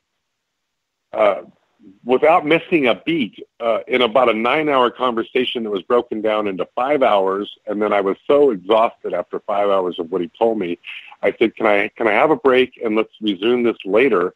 And I took a break. I had dinner and whatnot. I called him 4 hours later. Anyway, after 9 hours, and I recorded the entire conversation, he told me the history of Mars, and he said that Mars, basically the end of Mars was a nuclear battle that occurred between, it's very similar to what's happening on Earth. And basically the picture that he was painting is that what's happening on Earth right now, if it doesn't go right, it's going to end up like Mars, and that's why if you wonder why people like Elon Musk and Bigelow and these very elite people that are investigating the space possibilities, why do they want to go off planet? Why is popular science saying in 2035 that we will have a human colonization on Mars? And they're explaining it in detail in their February edition of Popular Science. You can find this information because the people that apparently understand the history of the universe are believing that we will be destroyed. This planet. I mean, I'm not trying to be negative, but there are people that believe the planet will be destroyed in a nuclear war, and so there are people trying to get ahead of the game. They want to go live off planet, and there's a reason, because Earth's been destroyed before. There's evidence. I've talked to ancient Indian cultures right here in Sedona that have told me stories that'll go 4 or 5 cycles of the Earth. In the Bible, they go back to Noah's Ark and the big flood, but imagine that times 4 or 5. These people have stories, and when you have to research this information, it probably sounds crazy to most of you that might be hearing this right now, but if you research the information, after a while, it makes sense. And I still could never prove it, but if you use discernment and then you put the puzzle together, you'll see that there's a high likelihood that a lot of this information is accurate. History repeats itself. There's no doubt about that. And I'm just saying that modern civilization, modern humanity, we are in a critical time. We can control, to some degree, our destiny, but if we don't get our act together and we don't wake more people up, I just think civilization as we know it is destined for change, and it's not the change that we want. Now, let's pray and let's hope that there's some civilization, some extraterrestrial world out there that's going to come and somehow make a difference so that we have a positive experience. But I'm not convinced yet. I think the writing, we don't know. That's the big mystery. That's why we talk about these things. We don't know what's going to happen. But if you go on ancient history, it's not looking real good right now. All right, guys, let's move on. We got about 17 minutes left in the show, and this is a topic that I've been asking a lot lately because recently I went on a show as a guest called Den of Lore. Chris Zuger, who does an amazing job on his YouTube channel, was sick, and we got into the idea of what is proof, and I showed the ghost picture from my Paracon. So Chris put it on his website, which I don't, or his Facebook page, which I don't have a problem with, but there was a couple people in there that were very snarky, that believed that if they didn't test it, then obviously the photo had never been tested, and that, I was making something up. So it came down to the question again, which I ask a lot of people, because I still haven't fully branded in my mind my belief of what proof is. So, Joe, let's start with you. What is proof?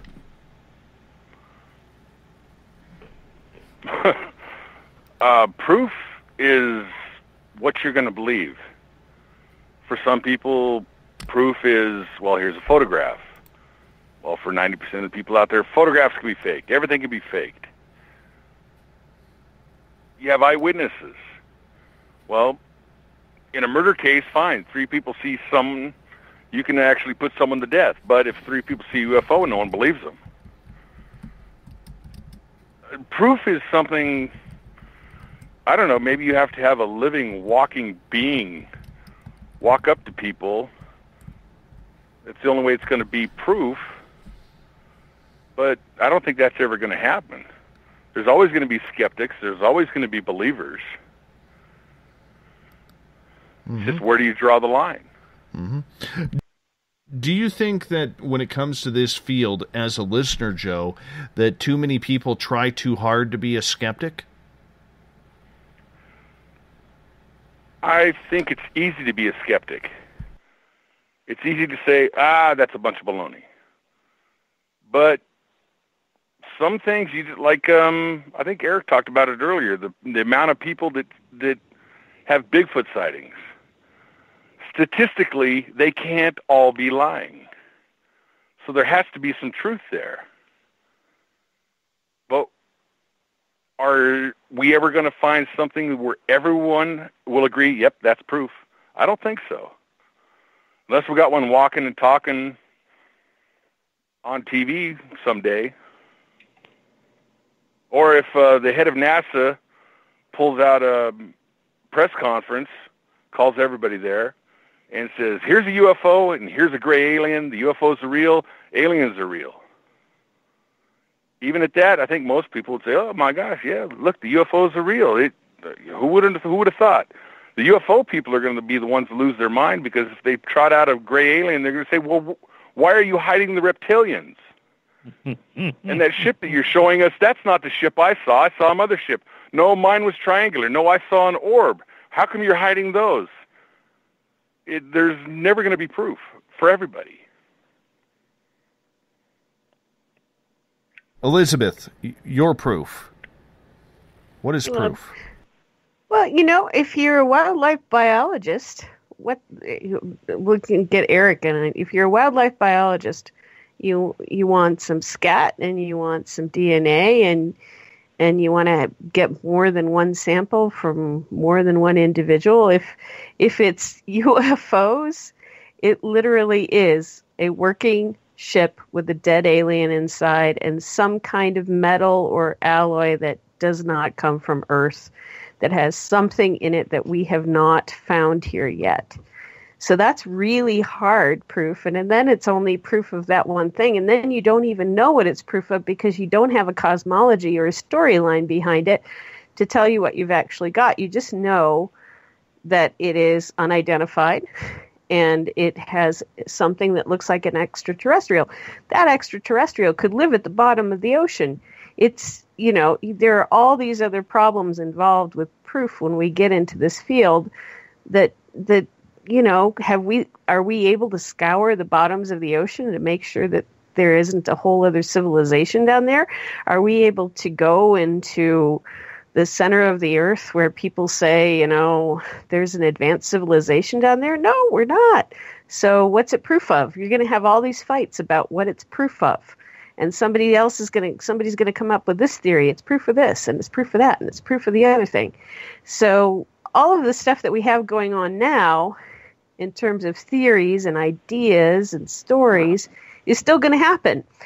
So I am going to eat a bonbon and drink something and watch and giggle, because even when proof happens, we're still going to fight about it. That's what we do.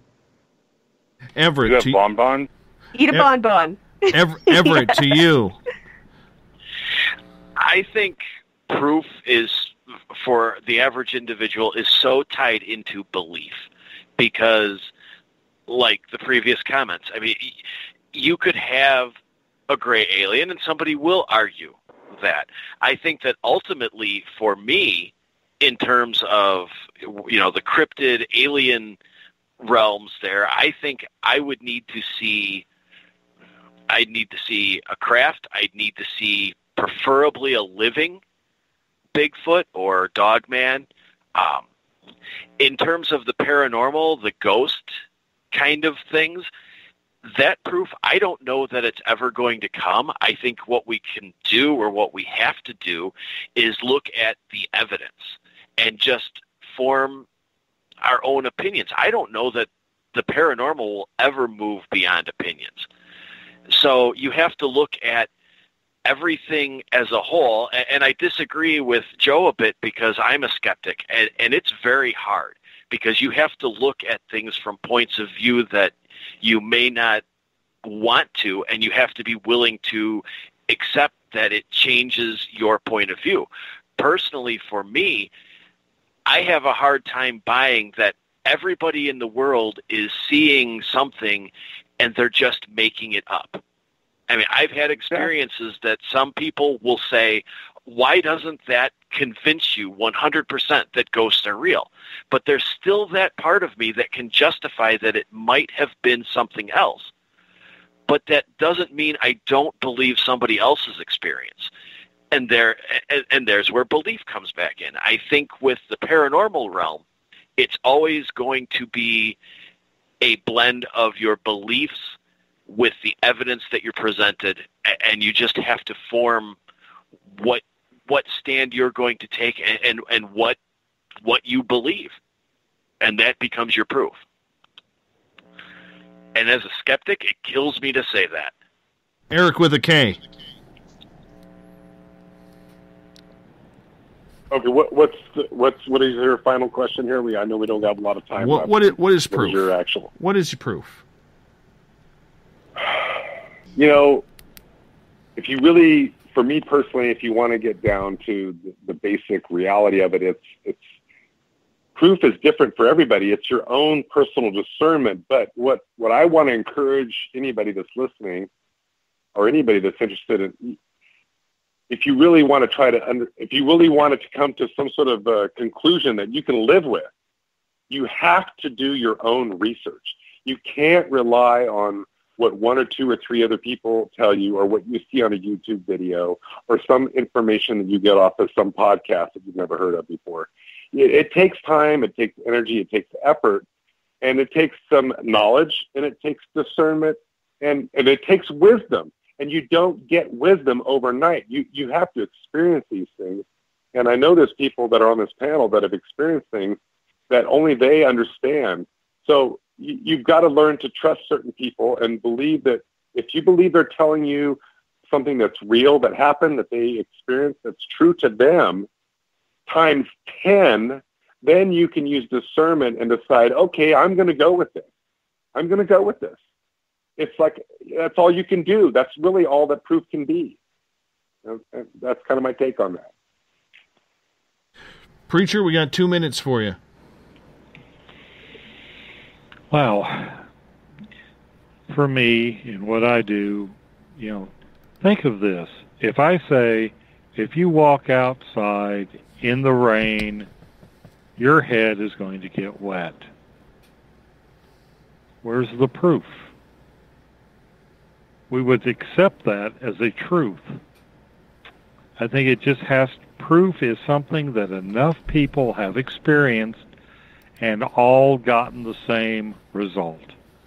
If I tell you, if you take a 10-pound sledgehammer and mash your left thumb, it's going to hurt. Enough people do the same thing. It becomes, I think, proof is consensus. So when we come to the paranormal, when we come to UFOs, I don't think there's ever going to be proof. I mean, just look at something as mundane, or look at something in our collective consciousness like the moon landings. There's a large amount of the population that think that Stanley Kubrick faked the Apollo missions. Mm-hmm. So, what is proof? It's obviously for us, proof is not watching Neil Armstrong slide down that ladder. So I think proof is an open-ended thing, and it's not going to be until enough people encounter the UFO.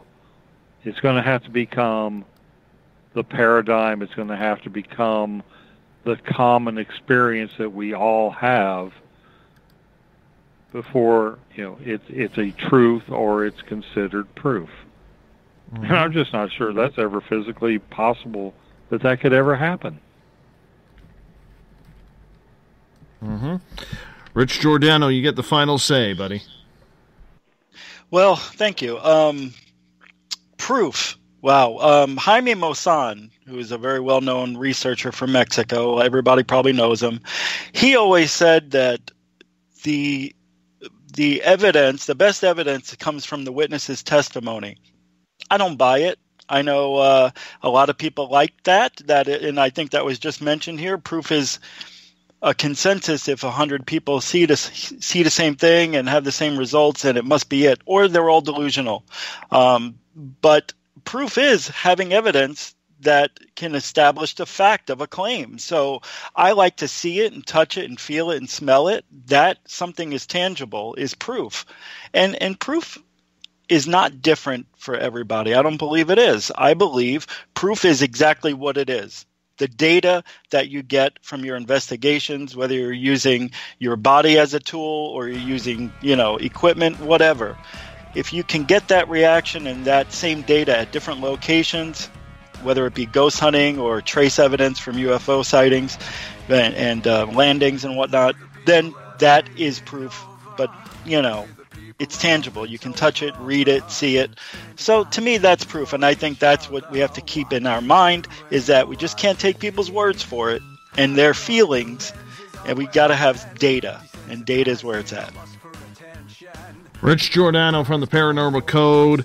Eric with a K, independent researcher. The Preacher, Eric Markham, Space Out Radio's resident scientist. Everett Thiemer from the Fringe FM. Elizabeth Anglin from Cosmic Passport on Spaced Out Sundays. Joe Allgaier from the SOR Space Travelers Club. Thank you so much for being a part of this. What a blast. What a blast.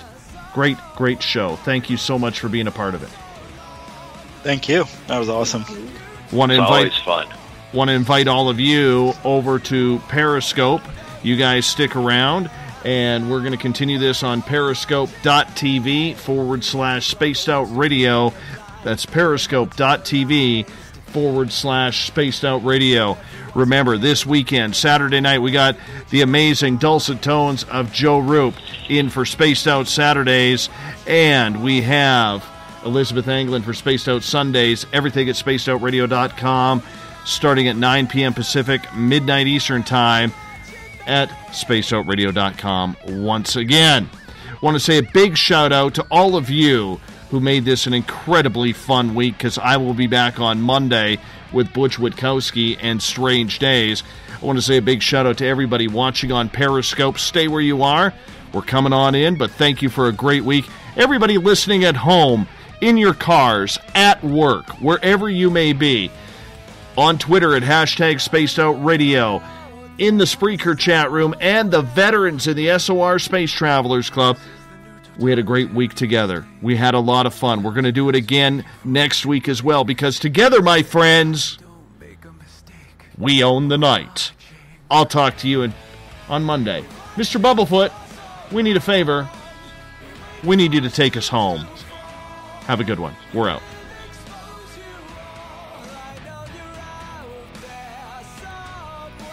Watch it go.